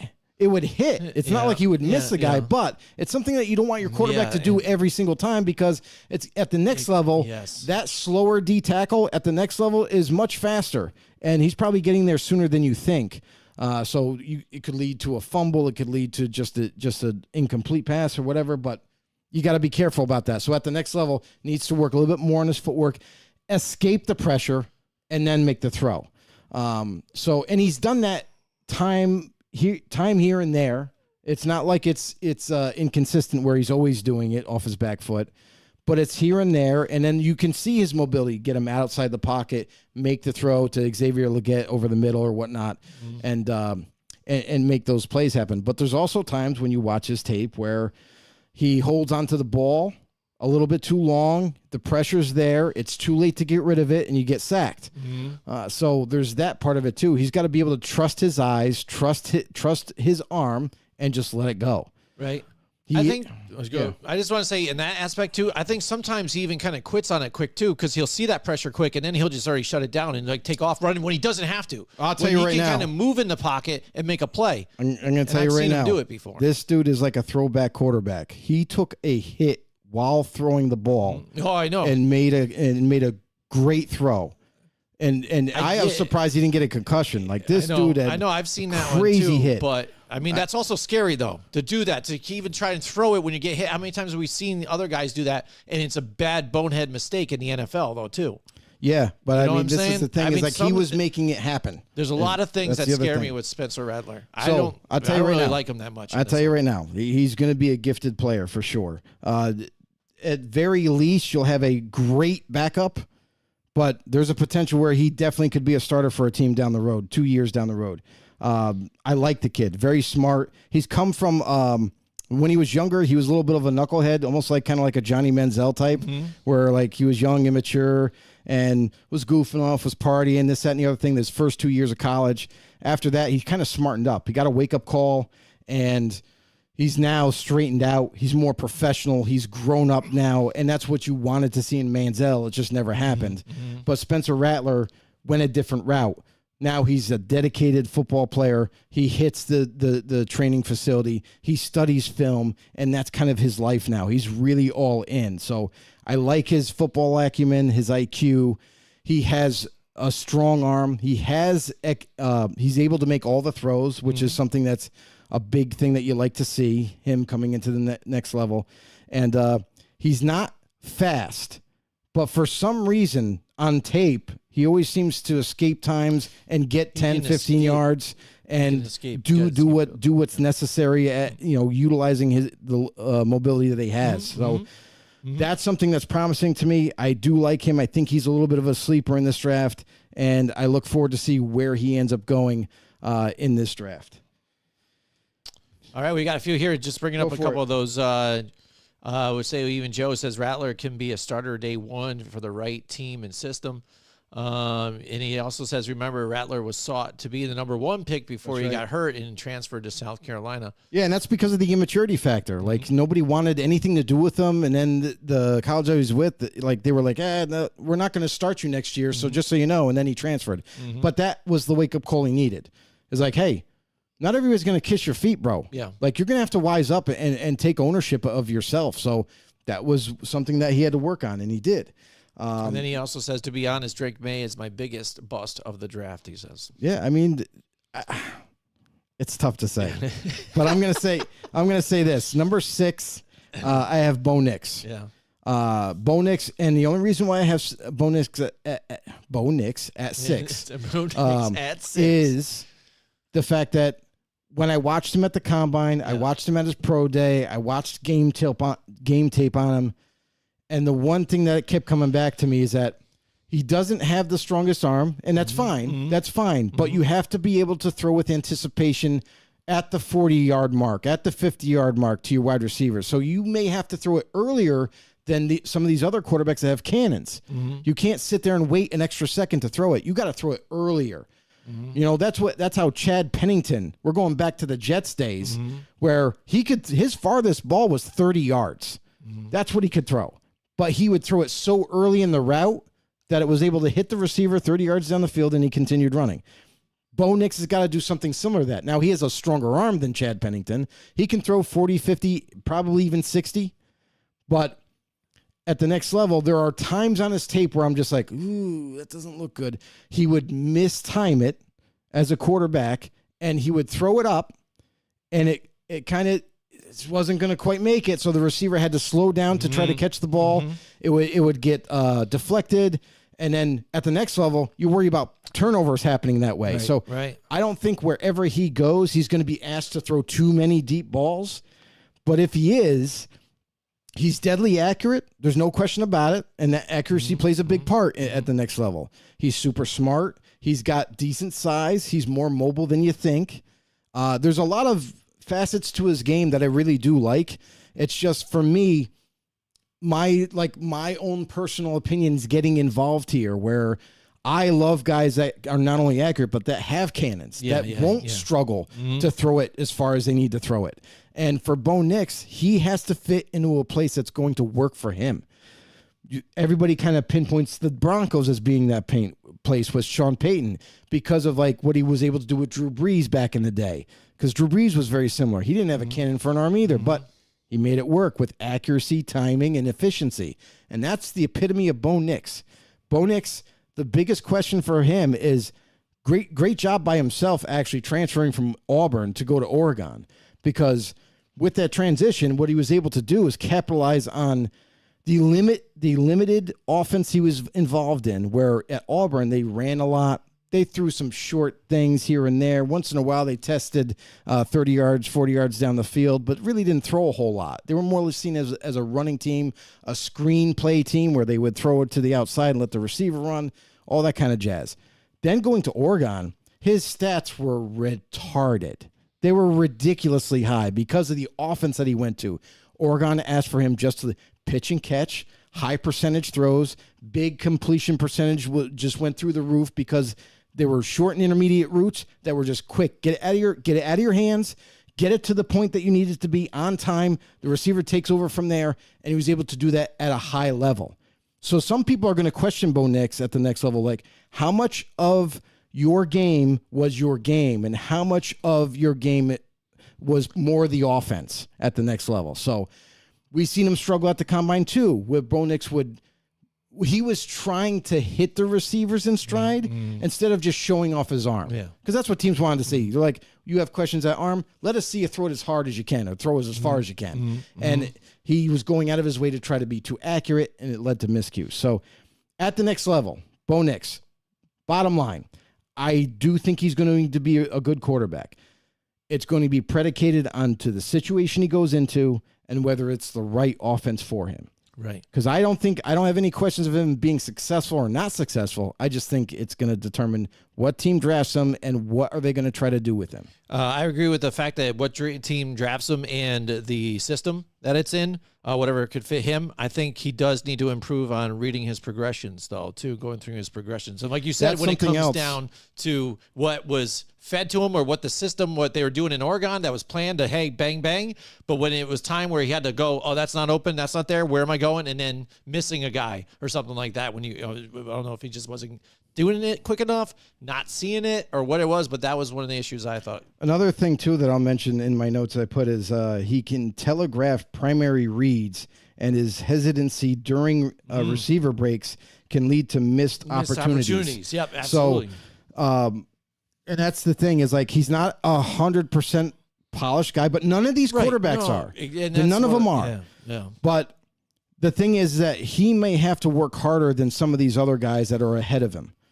And we get to the next guy at 5 in Drake May from North Carolina, where Joe has him as being his bust of the draft.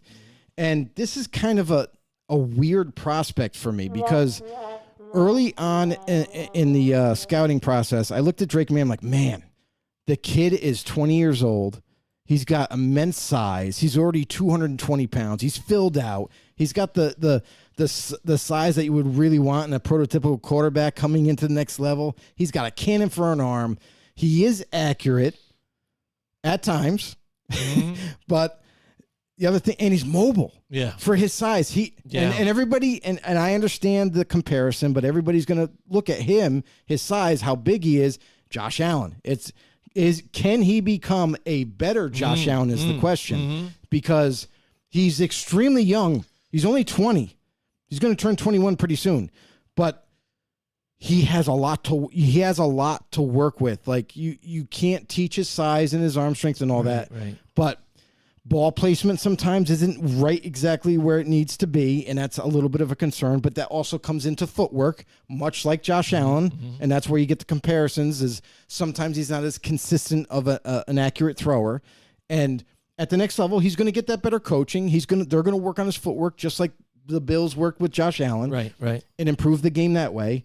The other thing, too, is like when it comes to he often takes too long to decide who to throw to, putting huge pressure on his offensive line. So sometimes he's just waiting for that guy to get open or make that cut. And I'll say this before I go any further. I have to say, whoever the offensive coordinator is for North Carolina, you're a freaking moron. Because after watching this offense and how it was ran play by play, you had a crappy offensive line that could not help protect this kid. But at the same time, you're sending 4 wide receivers deep. Yeah.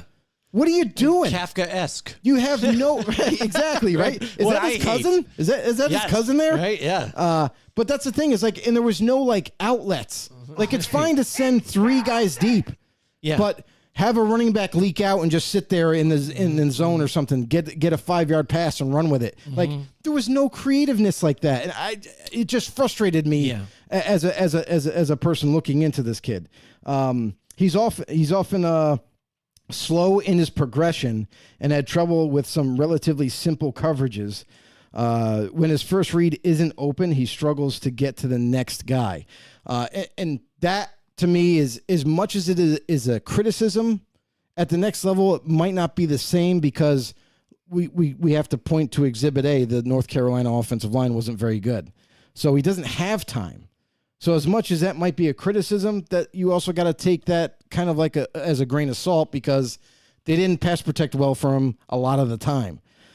Also needs to refine his base mechanics, and that's where we talk about footwork, and that's going to help him get more accurate, and the ball placement is going to be where he wants it to be. At his pro day, he looked really good.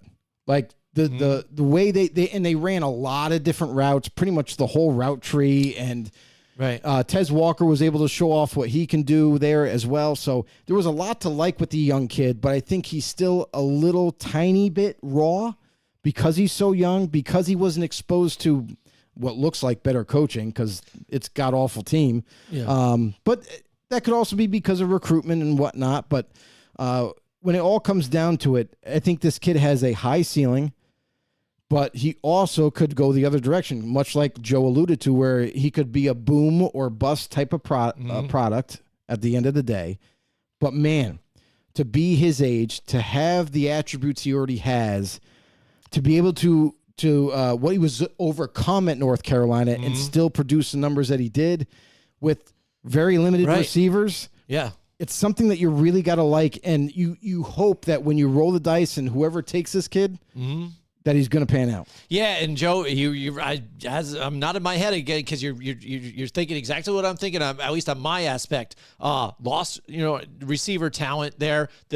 Joe brings up the fact that he lost his offensive coordinator from 2 years ago and had a new offensive coordinator, and that's part of it. And that what I think was part of the difference too, combined on top of it. Because if you look at his stats from 2 years ago, 38 touchdowns, 7 interceptions, over 4,000 plus yards.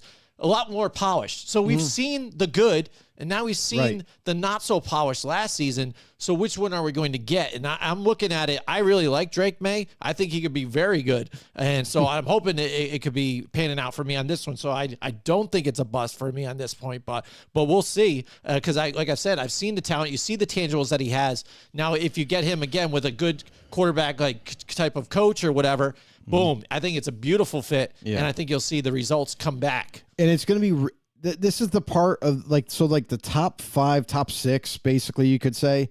I'm really curious to see in what order these quarterbacks go and where they go, because the consensus is that none of these quarterbacks, with the exception of maybe Bo Nix, maybe he could slip to the second round, maybe Penix could slip to the second round, but the top 6, top 5, they're kind of all, people are saying that they're not going to fall out of the first round.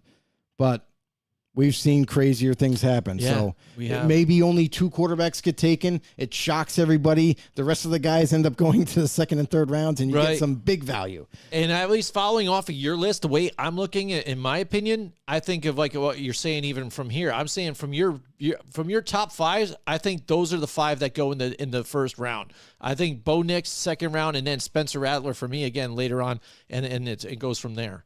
Joe Pratt, what does he have to say, Joe? Let's see here. Where would we leave off last? He's right where Drake May would be a good fit for the Giants because look at what Dable did with Josh Allen. And I was actually, doing that in my brain too, as well as when you brought that up, Joe. I was picturing it and how great it would be. What other comments did Joe have up above? Scroll up a little bit. Oh yeah, we had a few, I guess, back in here. Well, we brought up the Drake May reminds me of Josh Allen. So we're only like right here with. We weren't above this. No, we already did all this. Okay. Yep. Drake May reminds me of Josh Allen. He said he won't ever get it done. Well, it's not. Here's the thing that I'll say. Like I really have to say something about Josh Allen here is because Josh Allen isn't a poor quarterback. Because if he was, Buffalo would already move on from him. They found a franchise quarterback that works for them, and. As of right now, it hasn't worked out in their favor. You're right. But I think with the craziness is Diggs being traded right now. Yeah. So that's going to put... Now you'll see what you really get out of There's this guy, no I think, secret. now, too. There's no secret, right? Bills are going wide receiver. Yeah. There's no secret. That's one thing that, we can agree on. So Josh Allen, I still think he's a good quarterback. I don't know how good he can become, but... he's good enough to get them into the playoffs right now, and we'll see if he can further, get whatever players they put around him now going forward. Let's see if he can come back and get and help this team get back into the playoff race. And for me, at least at Josh Allen, I think him more of a gunslinger. All right, then he says Bo Nix, J.J. McCarthy, one of the best spots for them at number 2 is the Vikings. Right? Well, Washington picks at 2. 2. All right, so what is them for? Yeah, so what does he mean? 2 best spots for them. 2 is the Vikings. Bo Nix and J.J. McCarthy, one of the best spots for them. 2 is the Vikings. Oh, maybe he's just saying one of them 2. Like also, I don't know, but for them 2, those 2 guys. All right, now I'm getting it. Gotcha. Freaking tried to read shit. All right, for them 2, he said one of the best spots is the Vikings. Possibly. Possibly. I say J.J. McCarthy, I could see that. I mean, it depends again. I could see Kevin J.J. O'Connell's offense, how pro style is that? Because that's what J.J. McCarthy is focused on. Here's the other thing, is you put Bo Nix into that, Justin Jefferson loves to go long. Mm-hmm. That offense, they like to attack deep and all that. Jordan Madison would love Bo Nix, honestly. He would probably be the cash cow in that scenario. With Jefferson. For Kevin O'Connell and his offense, I view 2 quarterbacks. I view Drake May. I view JJ as what the Vikings are kind of really looking for. If they are available, and that's why we're kind of, and everybody's kind of going to go along with this whole idea, is that Minnesota's got 2 first-rounders for a reason. Yeah. They plan on trading up for one of these players. How high? We don't know. But it's going to be interesting to see if they do, in fact, trade up. Or if they don't, maybe these guys go earlier than they think. And they're like, well, maybe we'll just stay pat and take the next guy that we like. So that'll be interesting altogether. Let's see. What else we got? Just skip down because we already covered a bunch of those. And Joe's talking about a bunch here. He says Buffalo could move on from him and trade him to New York and reunite with Dable because of the Bills on these top QBs. Yep, but they won't because even trading Josh Allen, you still need a lot more draft capital to move up high enough to get one of these guys. Yeah. It doesn't make sense for the club to do that. Yep. In this year's and not to mention you're trading up to get a guy who you think is going to turn out great. More likely won't. Is it Buffalo? Let's see. In this year's draft, one of those 2 quarterbacks, Jefferson will be traded to the Bengals anyway. I just don't see that happening at all. No, I don't see that either. That would be Financially, it doesn't make sense. No. If they're not No. if they're not going to be able to afford, listen, Yeah. they still got to re-sign Jamar Chase. Yeah. That's why most likely they're going to either trade T. Higgins in the draft, maybe even after the draft, or they're going to let T. Higgins walk because they can't find a trade partner or whatever, and then they're going to have to pay Jamar Chase a lot of money. If they were to do that and they also traded for Justin Jefferson, who also needs a contract, why wouldn't they just re-sign T. Higgins? So I understand Jefferson is far and away better than T. Higgins, but it's going to cost an enormous amount of money in two wide receivers' pockets that I just don't think it makes sense. Absolutely. He says, I saw on ESPN the Patriots have multiple offers for the 3rd overall. And they do. They do, and I would not be surprised if the Patriots accept one of those and move back and still get somebody that they want and that'll work out for them. We've seen it before. Watch Minnesota. That's all I'm going to say. They're the ones that have the ammo to do it. They can give up 2 1s this year, a 1 next year, and whatever else they agree to. And that to me is the most realistic trade to go up and that high. You're also going to have teams that want to trade out of the top 10. I've heard rumors of the Chargers looking to trade out.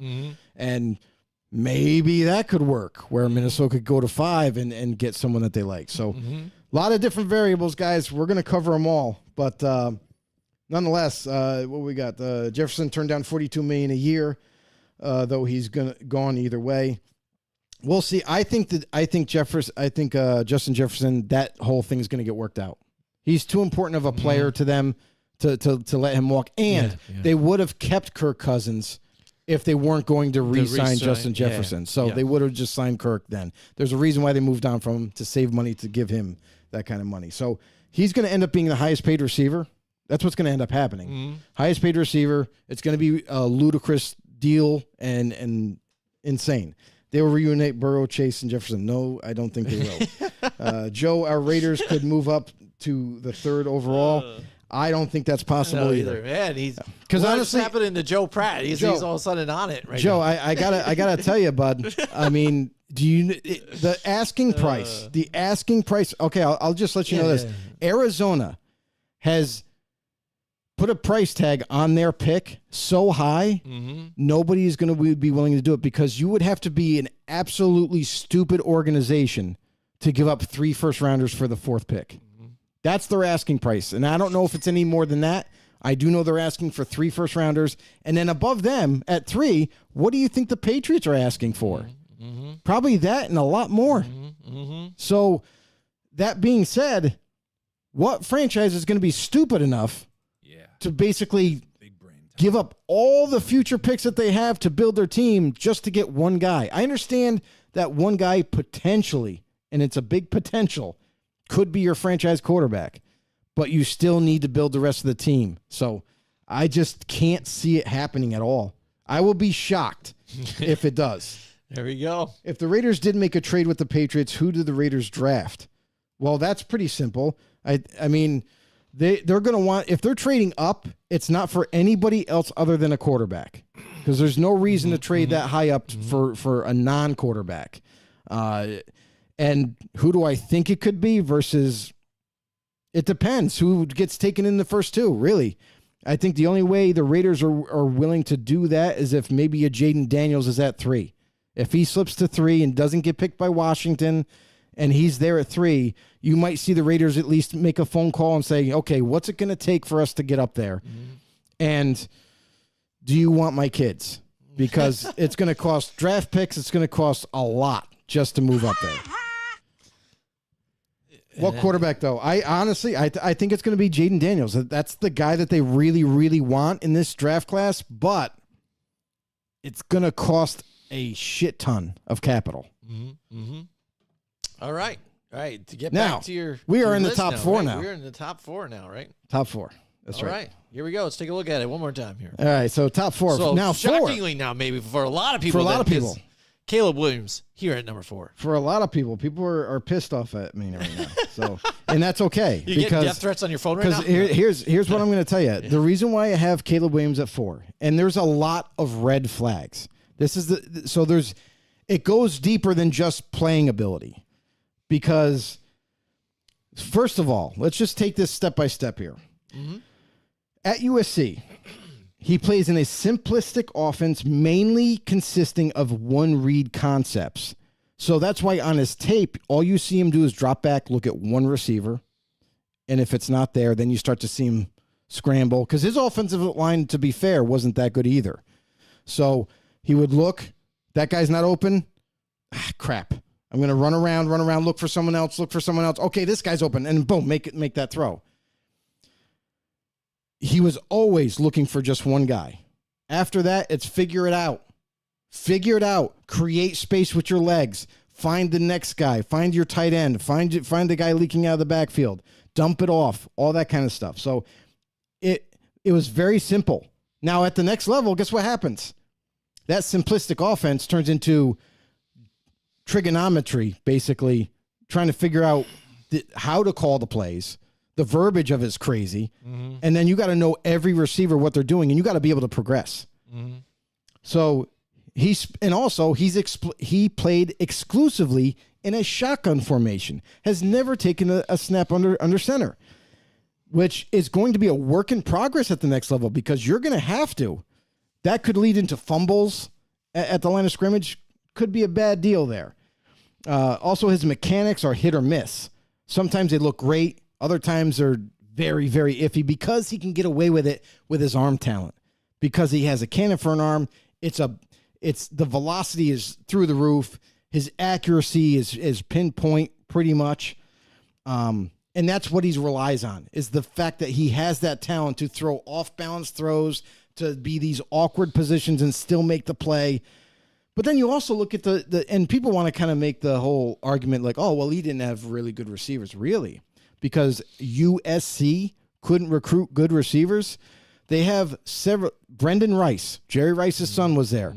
Consistent possession type receiver, sure-handed, pretty good. I have him on my honorable mentions. Solid receiver. Taj Washington, the speed demon of the receiving corps, the guy that was seen to take the top off the defense or make any kind of plays over the cross the middle and take off after he catches the ball. Yards after the catch were through the roof for him. He's also coming out in the draft. And then there's another receiver, I'm forgetting his name, but he's an underclassman. He's going to stay there another year at least. But he was another one that was kind of like another outlet for Caleb. So I think the argument for lack of receiving talent is not, valid at all. Other than that, you go, most of these issues are hidden by his arm talent, like I just alluded to before. William tends to hold the ball loosely away from his body, which is going to lead to fumbles. You got edge rushers, Crosby, Nick Bosa, coming around the corner. They can't quite sack you, but what can they do? They see your arm like this, boom, fumble, turnover. And he holds it with one hand when he's running. Yeah. All it takes, Lamar Jackson learned the hard way. All it takes is someone to just whack your arm and boom, the ball comes flying out. So turnovers are a problem. He did fumble in that conference. And every team, this is the other concerning thing, every team that was semi-competitive, UCLA, Cal, for God's sakes, they gave him fits. They gave him trouble. He had to really come back and earn the wins there. And so when you look at that and you look at some of these other quarterbacks that played top tier defenses all the time, there's the argument. There's competition was there for a few teams, but not the whole conference. So it's like, really, what are you showing me? I wasn't as good against tougher competition, but I was awesome against weaker competition. Guess what you deal with every week at the next level? Great competition. So that's another thing that kind of concerns me. And then with Caleb, that's just football. That's just football. Do I think he's smart? Yes. Do I think he could perhaps progress? He wasn't asked to do it at the college level, so that's a big question mark. Can he do that? I think he can, but we don't have evidence. And then you look at the off the field concerns, the fact that things that I witnessed on a video where, is this guy going to be a leader? Because I didn't see leadership qualities at USC. I saw a guy that suffered a loss to one of the conference teams. He was so upset. He's literally crying like a 2-year-old where there you go. Perfect. Because he was, you know how you cry when you were younger and you're like, your whole body is shaking because you're that upset? Mm-hmm. That's how he was, but not with his teammates. He was in the stands with his mom.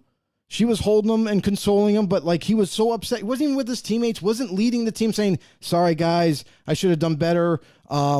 Keep his composure. What the hell was that?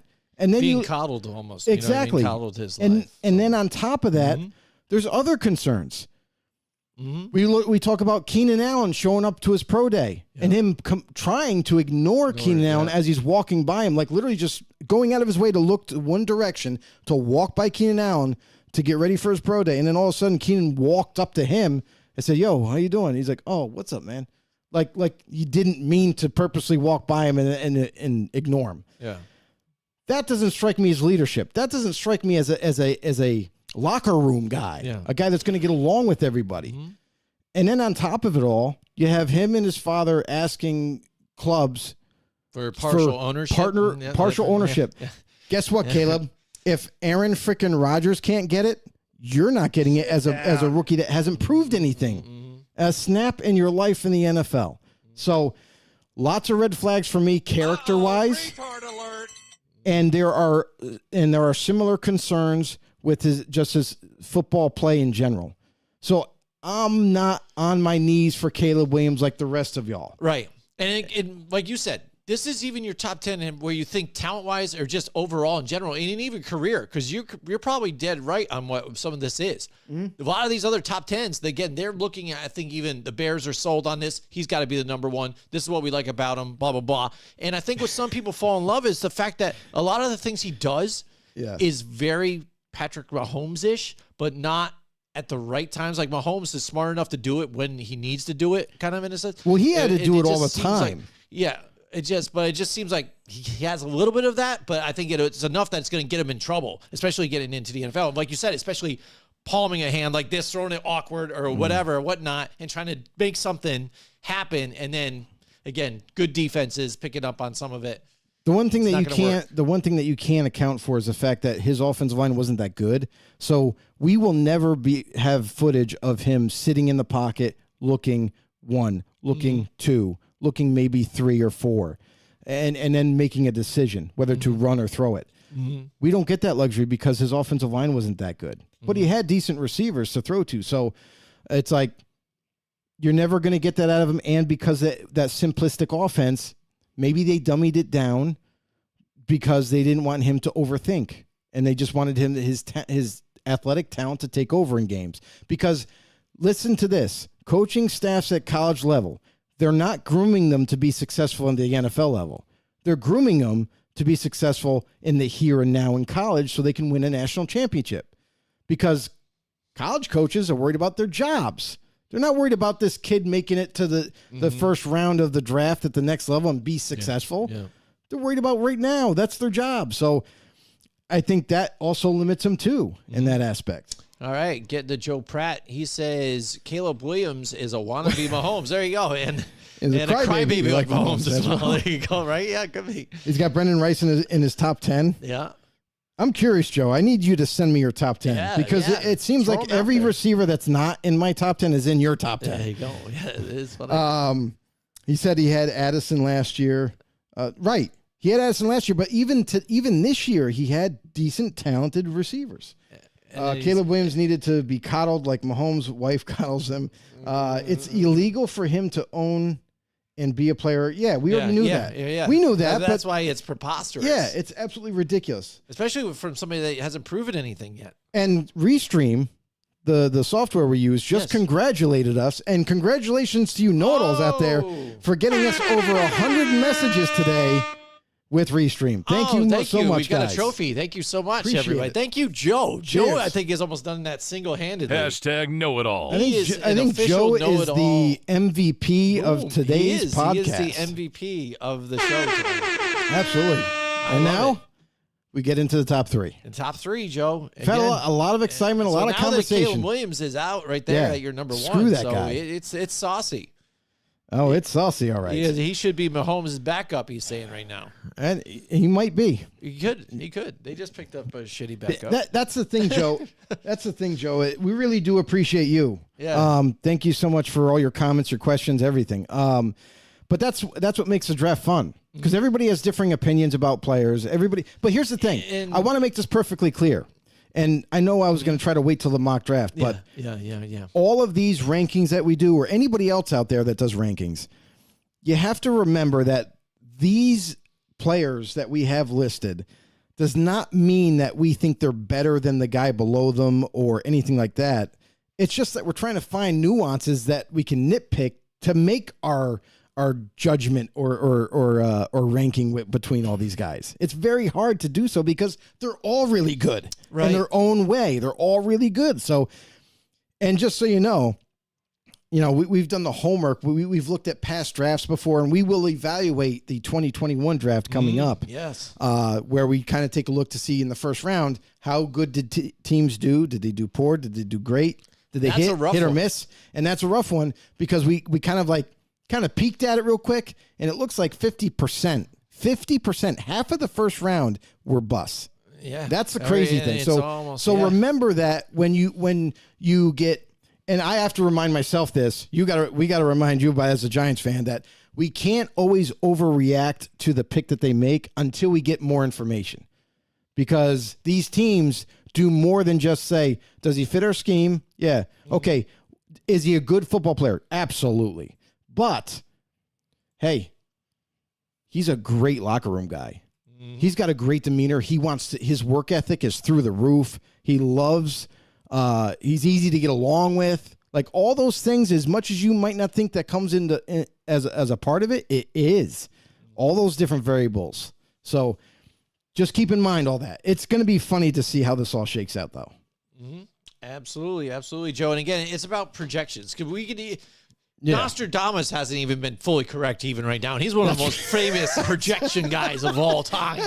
You know what I'm saying? So we're projecting kind of what our opinions are. And as you know, opinions change as you can see things. Right. My opinion on Daniel Jones has changed I don't know how many times in his career so far. Yeah. So I like him. I don't like him. Get rid of him. That's the reason why we even talk about this and have opinions. Of course. And we don't go hard fact, hot take on everybody here. Yeah. We have conversations and opinions, and it's not hot take city over here because, again, we're talking about it. We're not dead set on one thing to where even main media will do a hot take and then flip the script to say, well, everybody's can change their opinion.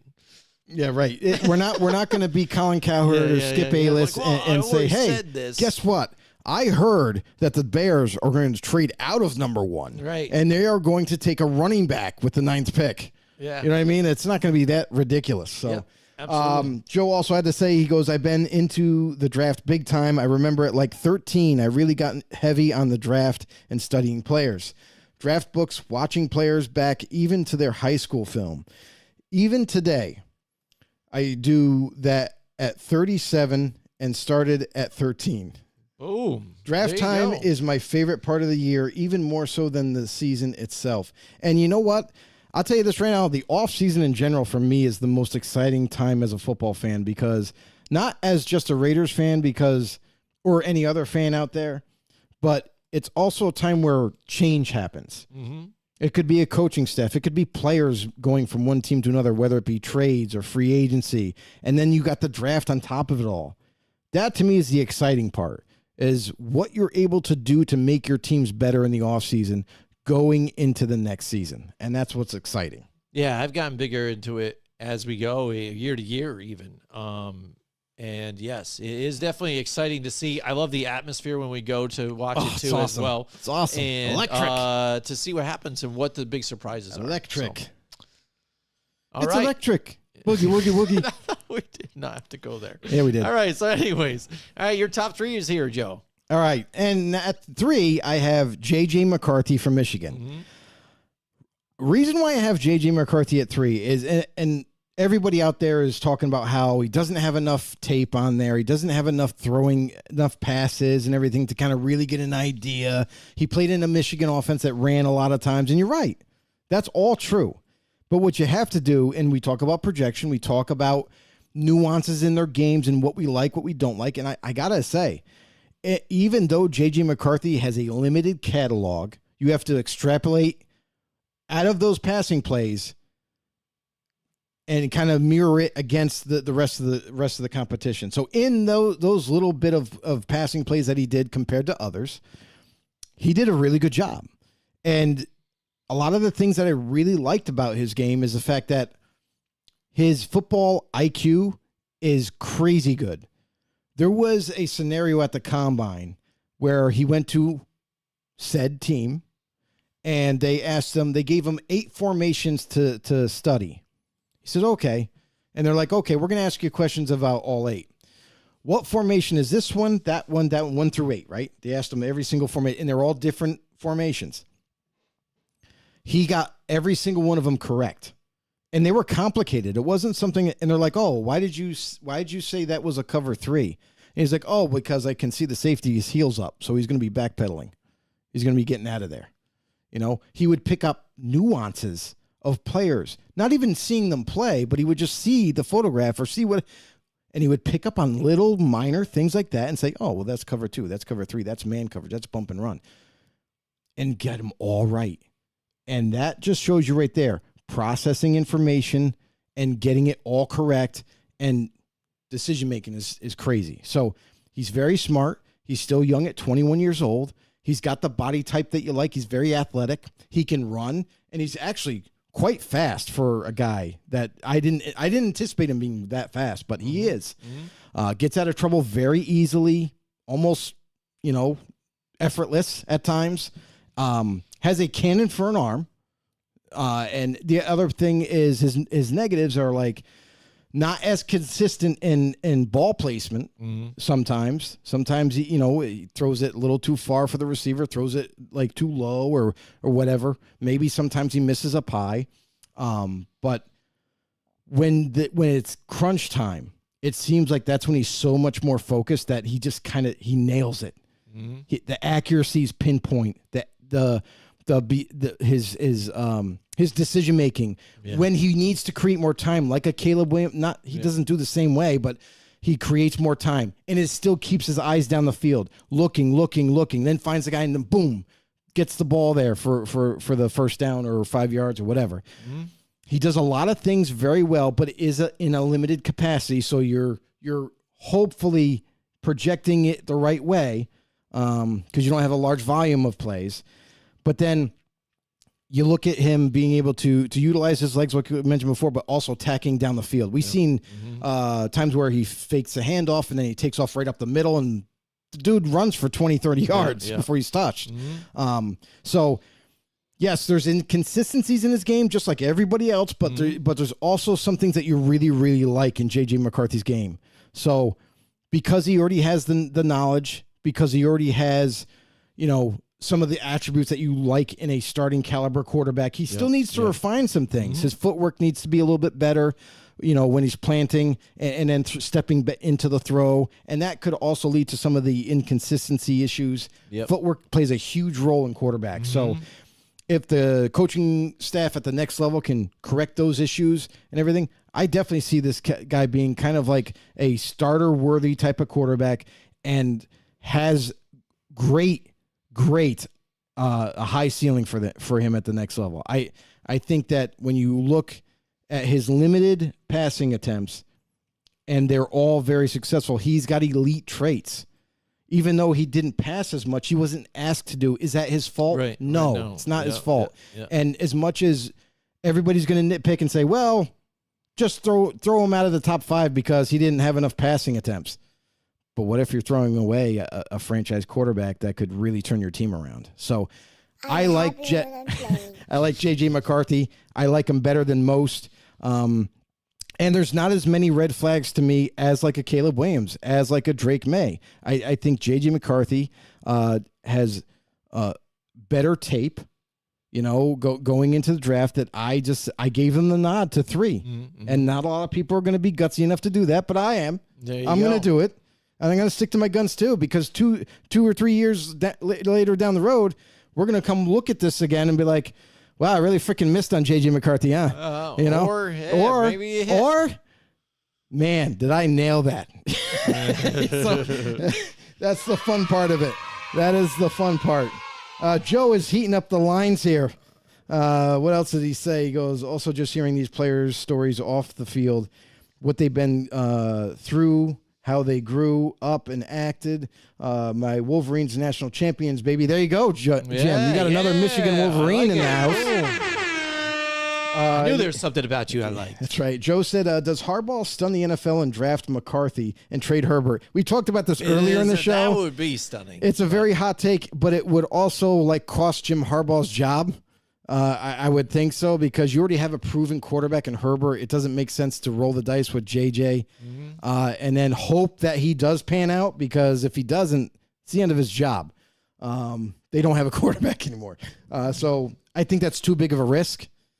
Could I see it happen? Sure. It's Jim Harbaugh. He does a lot of crazy things. So It's going to be legend. Wait for it. there we go. Most important, McCarthy is a winner, 26-1. I hate that term. I got to say that.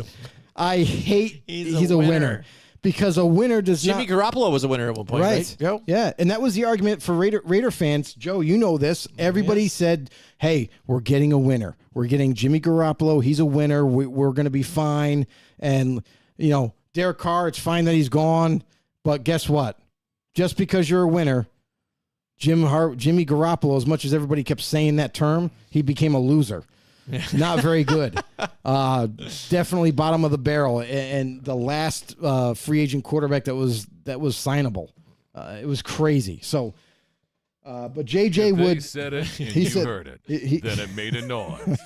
Football on the know with Jim and Joe. There we go. Finally used that one. But JJ would pan out. He's just changing uniforms.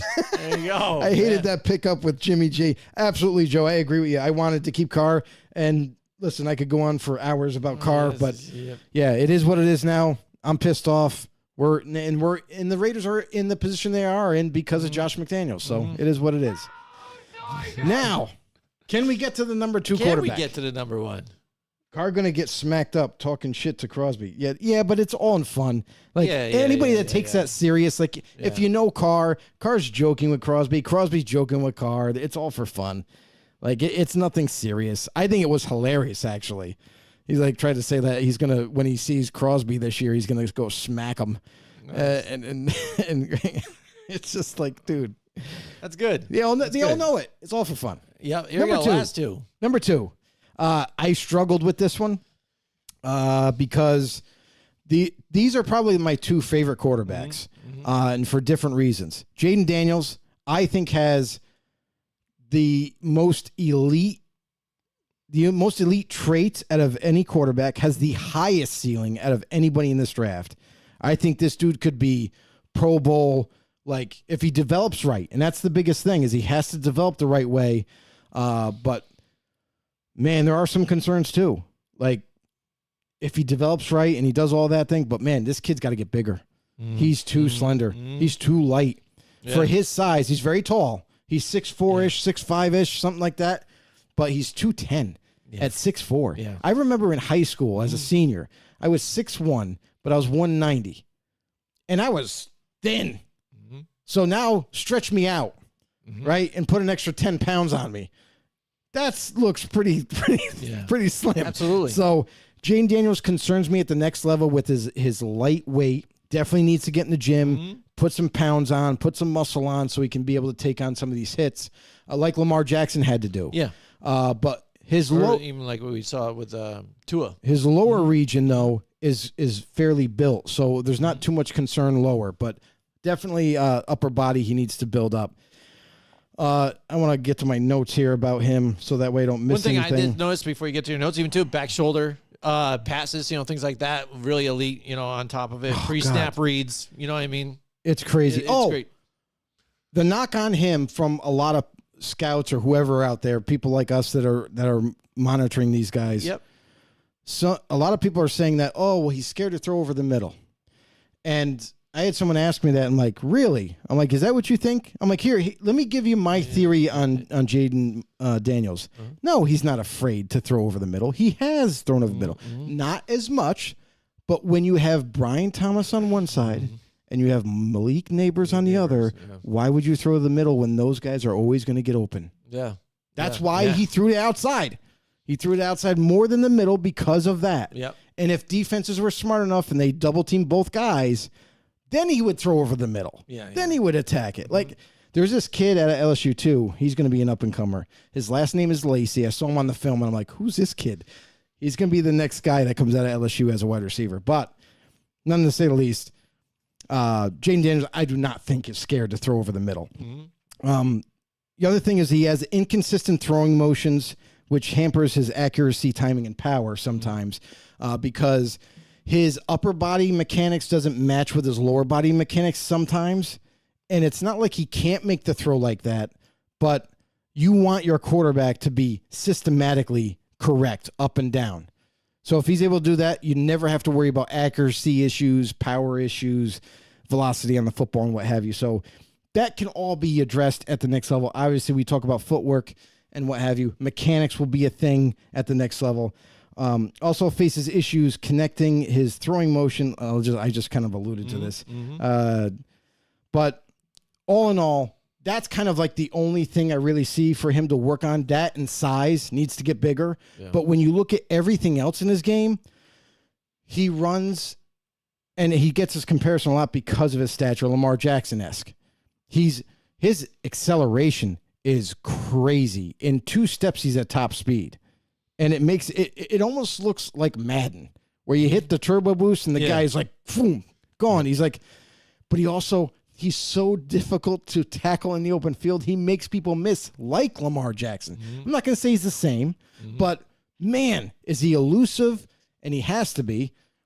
And then the other part of his game is he's smart to get down. He's smart to step out of bounds. He doesn't take the hard hits, and good thing, because you don't have the body to do that. So he's smart with the ball in his hands. He doesn't have a lot of issues. He tucks the ball away, unlike Caleb Williams. Threw you under the bus again.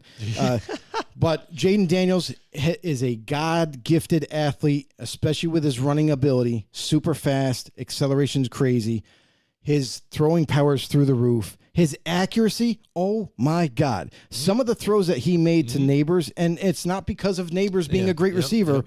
This corner was draped all over him. And this happened more than once, but I'm talking about this one particular time. This corner was draped on his left side. I mean, shoulder to shoulder. There's no space. And he somehow dropped it on the opposite shoulder, right in his hands, where only he could catch it.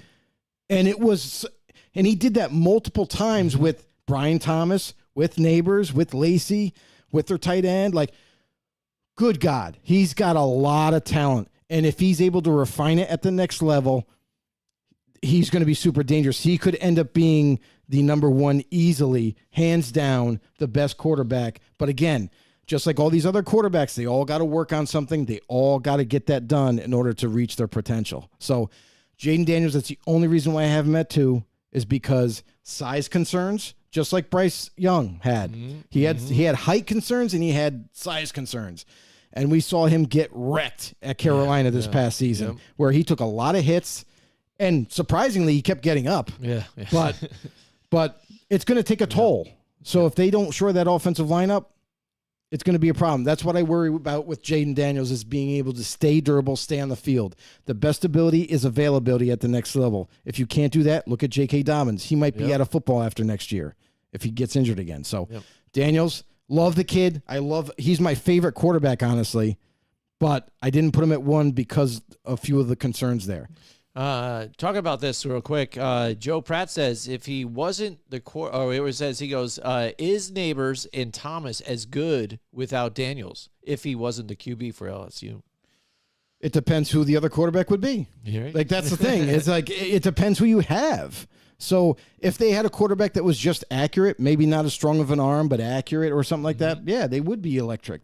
Those receivers are great receivers. They're going to be really good at the next level. So it's not because of Daniels they were great, and it's not because of Neighbors and Thomas that Jaden Daniels could be great. They just had great talent. They hit the lottery there at LSU. They were able to recruit Neighbors and Thomas and also have Daniels as a transfer, because Daniels was Arizona State. And that was when Antonio Pierce was the linebackers coach there. And, you know, he when he won his Heisman Trophy, it was part of his speech. He thanked Antonio Pierce and blah, blah, blah. And that's where everyone makes the connections and saying, oh, Raiders are going to go all out to get him. I would love it if we got him. I just don't think it's realistic. I think the price is way too high. So, but nonetheless, phenomenal talent. Whoever does end up getting Jaden Daniels is going to get themselves a playmaker for sure. He says here, Jaden Daniels, he goes, I would take right now over Lamar Jackson, to be honest. And I would too. I would So too. I think Jaden Daniels is a more polished passer out of college than Lamar Jackson was. And Lamar Jackson had to work extremely hard to get where he is now. And they're still not a throwing offense. So that shows you something. But Jaden Daniels, on the other hand, I think this kid is just so gifted with his mobility and his throwing ability that, good God, he's going to be something. He's going to be something. And then number 1, Joe, I know you're scared of this guy, but I'm not. Michael Penix Jr. from Washington. And I'll tell you the reason why I have him number 1. Because coming into this draft talk and all this, early on, Michael Penix was seen and ascending as the top 3 quarterback, a number 1 overall type of quarterback, if you will. Super accurate, strong arm, great ball placement, the best ball placement out of anybody in this draft. It's insane. He was able to, he would make throws that a veteran at the next level makes, where he would drop back and look, and then, okay, there's a linebacker covering my tight end, but guess what? I'm going to throw it to his opposite shoulder, high point, so it's going to carry the tight end away from the defender who's chasing him, be able to throw that open window, catch the ball, and get down on the ground and be safe. He would do things like that all the time. He'd throw it low to somebody in the end zone because he was going to get pinched by 2 defenders. So it protected his receivers. It's uncanny. He's super smart. He's got the size already. And his big question mark was, how mobile is he? Because he's got 2 ACL tears. How mobile can he be? Is that why he's more of a pocket quarterback the last 2 years or whatever? The dude ran a 4.5. There's no question in his mobility. And there was times when he did have to utilize his legs and run out of harm's way, pick up some extra yards or even a first down. So Michael Penix, to me, honestly, is the most polished quarterback coming out. The biggest injury and knock on him is 4 years of season-ending injuries. He has 2 shoulder injuries, his left and his right, and he had 2 ACL tears, his left and his right. And that was his first 4 years of college when he was being asked to run a lot more instead of throwing at Indiana. And that right there that should tell you everything you need to know is he's playing football at Indiana, not basketball. So when he transferred and went to Washington, more of a football school, things changed. Injuries stopped. The last 2 years, he's had a clean bill of health, didn't get injured. And you saw what he could do with the football. Everyone will point to that one game against Michigan, your Michigan Wolverines, and say, what the hell? How is this guy going to be number 1? But I'll tell you this right now, and I'll tell you that I'll say this. Michigan's defensive line was outmatching and outplaying their offensive line. As much as everybody says Washington had one of the best offensive lines, they looked like one of the worst in that game. So take it for what you will. You can nitpick all you want in that game and say, oh, he overthrew this guy, overthrew that guy, but there's no quarterback in this draft that you can watch their tape and say he made every single throw, whether they're wide open or not. They've all missed. So Penix, to me, deadly quarterback. Only knocked, in my eyes, is injuries. But the last 2 years is promising because he stayed healthy. So if your team doctors check it off and say, we got no concerns, he is good to go, you take this man first and don't even question it, because he's going to change your franchise around. Mark my words. Yeah, my one thing is just, again, it's nitpicking here and there, I guess, again, too, but I'd say footwork on some of it, because, again, if you have looked at some of it, I've looked at every snap. I know, and he has missed some wide open dudes. So hasn't everybody else in this class. And again, he wasn't set throwing when there was no real pressure, just kind Yeah. of thing. You know, And- just sure, I'm going to go boom, and then bing. So Yeah, but again, but I'll just tell you this right now: Never here nor Jaden there. Daniels, JJ McCarthy, Caleb Williams, Drake May, Bo Nix, everybody, same scenario. yeah, I agree. Clean pocket, guys wide open by himself, even in the flat where defense kind of drops back and he's by himself, and for some reason airmails it.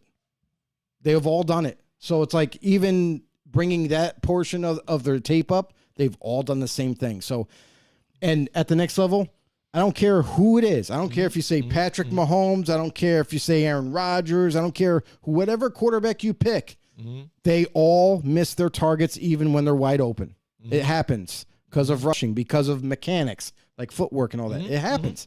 So I just honestly, like those two quarterbacks, I think they're not, I can't say they're can't miss, but they are damn sure close to being very solid picks.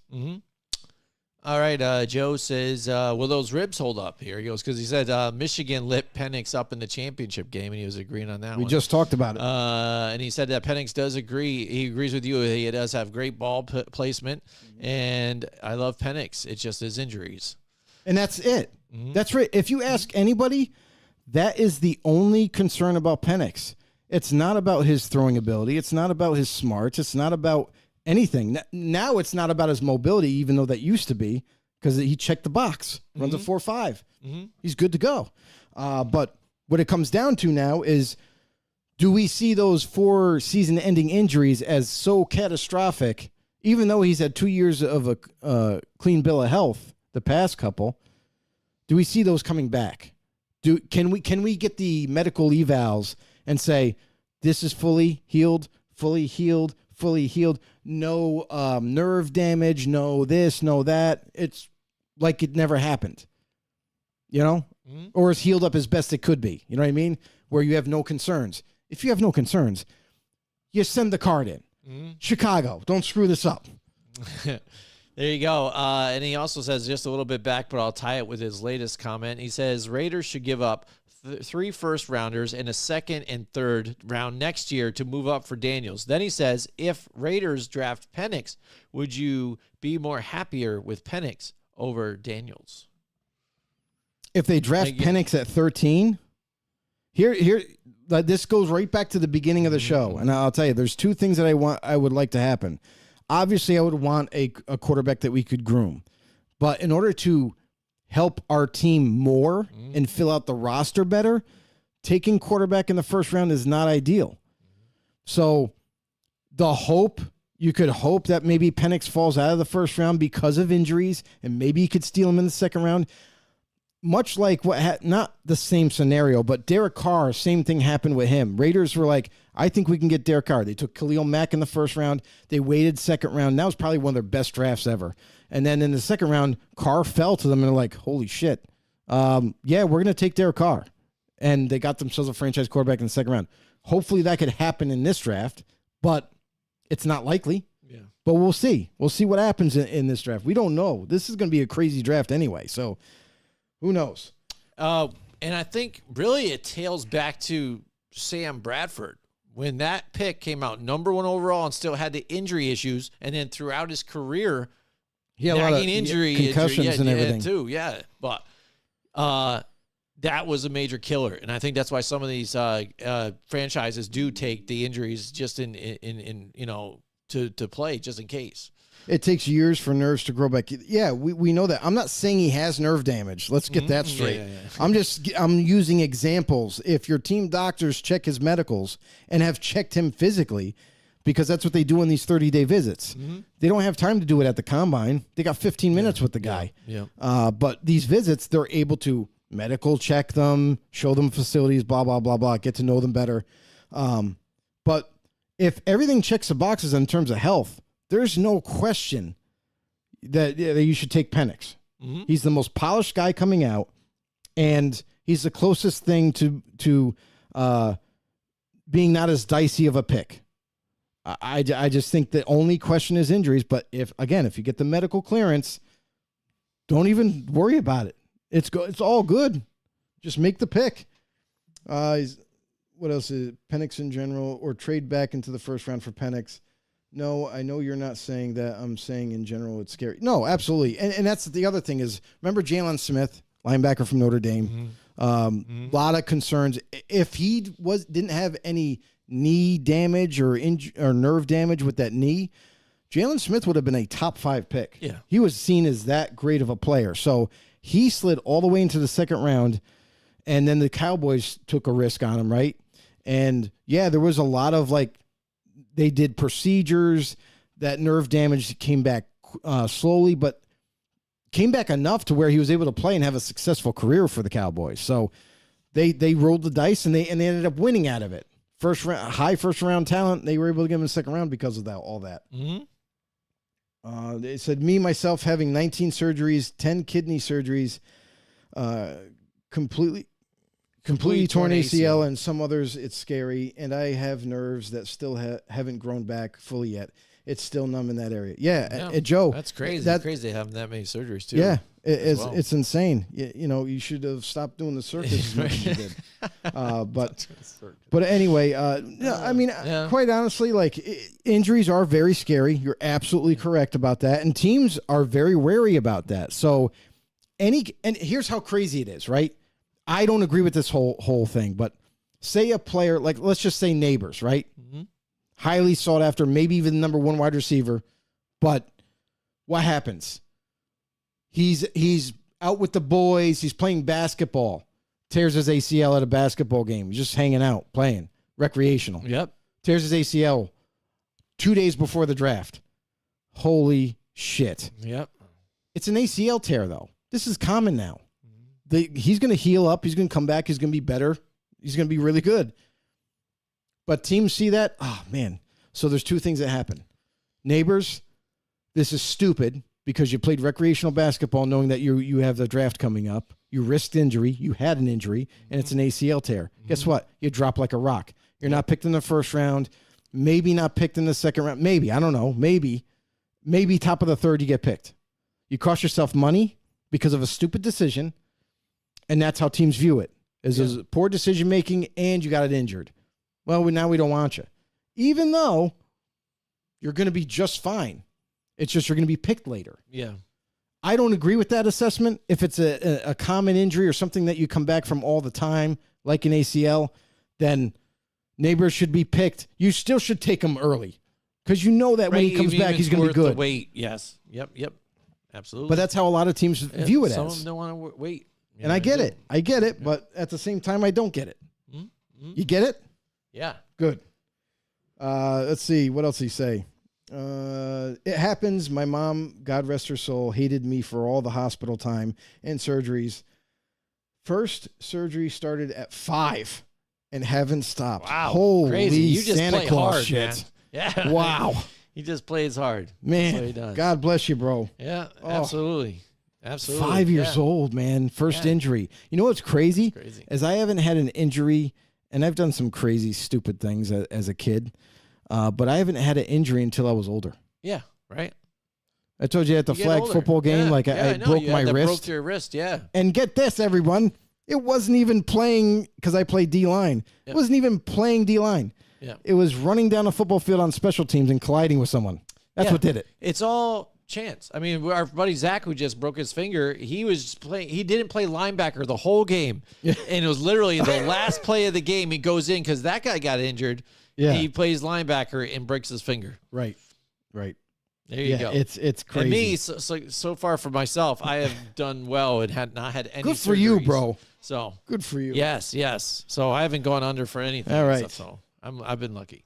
Yeah, Joe, it's a landslide. This just in. Joe is the MVP of the show. He is absolutely. He's stuck with us. #KnowItAll. Welcome to the family. There you go. Welcome to the fam, bro. There you go. He has won my award of.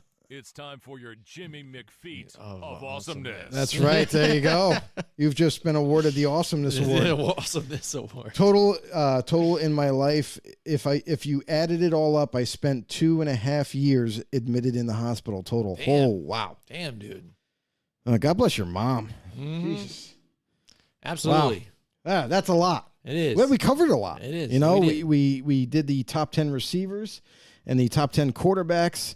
that we ranked, and we pissed off a lot of people at the same time We did. of probably being half right on all this. So. Yeah, and then also we ended up getting a badge for having We did. over 100+ comments. That's right. Isn't that So awesome? It was That's good. a tremendous night. It's a good day. Yeah, absolutely. I'm really Absolutely. pumped about this. Yes. Not only is the rankings done for the draft, but man, now the fun part begins. Yeah, it is the fun part. Now we get to have fun debate, have fun conversations for the mock draft that we're going to have. And by the way, everybody, it's going to be a live mock draft. This is going to be during our live show. So you guys can comment. You can give your opinions on what you think every team is going to take as we go through. We're going to have some conversation, some dialogue about position wants, needs, or flat out they don't care and they want high value. So there's going to be a lot to cover for sure. All right, he goes, Joe, next time I flag, I won't throw a flag on you for flag shield. Nice. Excellent. Flag I like it. shield. When do you play offense, though, Joe? No, we don't do that. No, you don't do offense, so That's okay because maybe he will call a flag shield then when you go to pull the flag. Like, yep, flag shield. You can't. He's like, yep. So You got to be an offensive player. Flag shield is blocking the yeah, flag. I know. That's what I'm saying. But when you're on defense, you go to grab it. He'll call it on the guy. It's like, oh, that was a flag shield or whatever. So they call it back for you. maybe. He'll give you one. Maybe. So can I tackle him just How about once? that? Yeah, free Just hit. once. All right. He says, great show. I can't wait for the next for come. Thank you so much. Appreciate it, Joe. Thank you so much. We appreciate Tune it. in. Listen, it'll be next Wednesday night, same time, same dialogue on your YouTube channel. If you're new to the show, Joe, thank you for being one of the greatest know-it-alls of this show. Yes. Absolutely amazing. But do us a huge favor. Head over to YouTube. Hit that subscribe button for us. It really helps out the channel, helps us out. Make sure you like, share, comment, all that jazz. And if you know anybody that's into football talk and loves football as much as we do, send them right over too. Don't stop there. Send your mailman, your postwoman, anybody you see. Even if you go to Walmart, just see some dude wearing a Chiefs jersey or something. Your next Tell 'em. surgeon. Anybody. You know what I mean? Anybody. There you go. That's what this is about. Anesthesiologist. That's all it. good. Doctor, whatever, dentist, you know the drill. But yeah, head over there, YouTube. Football on the No Show is where we're at. Hit that subscribe button, like, share, all that jazz. Thank you guys so much for having a great show. It's been fantastic. Thank you guys so much. Thanks. I'll see you guys next time. Later. Join us next week from 8 till 10 Wednesday night for more Football on the No with Jim and Joe.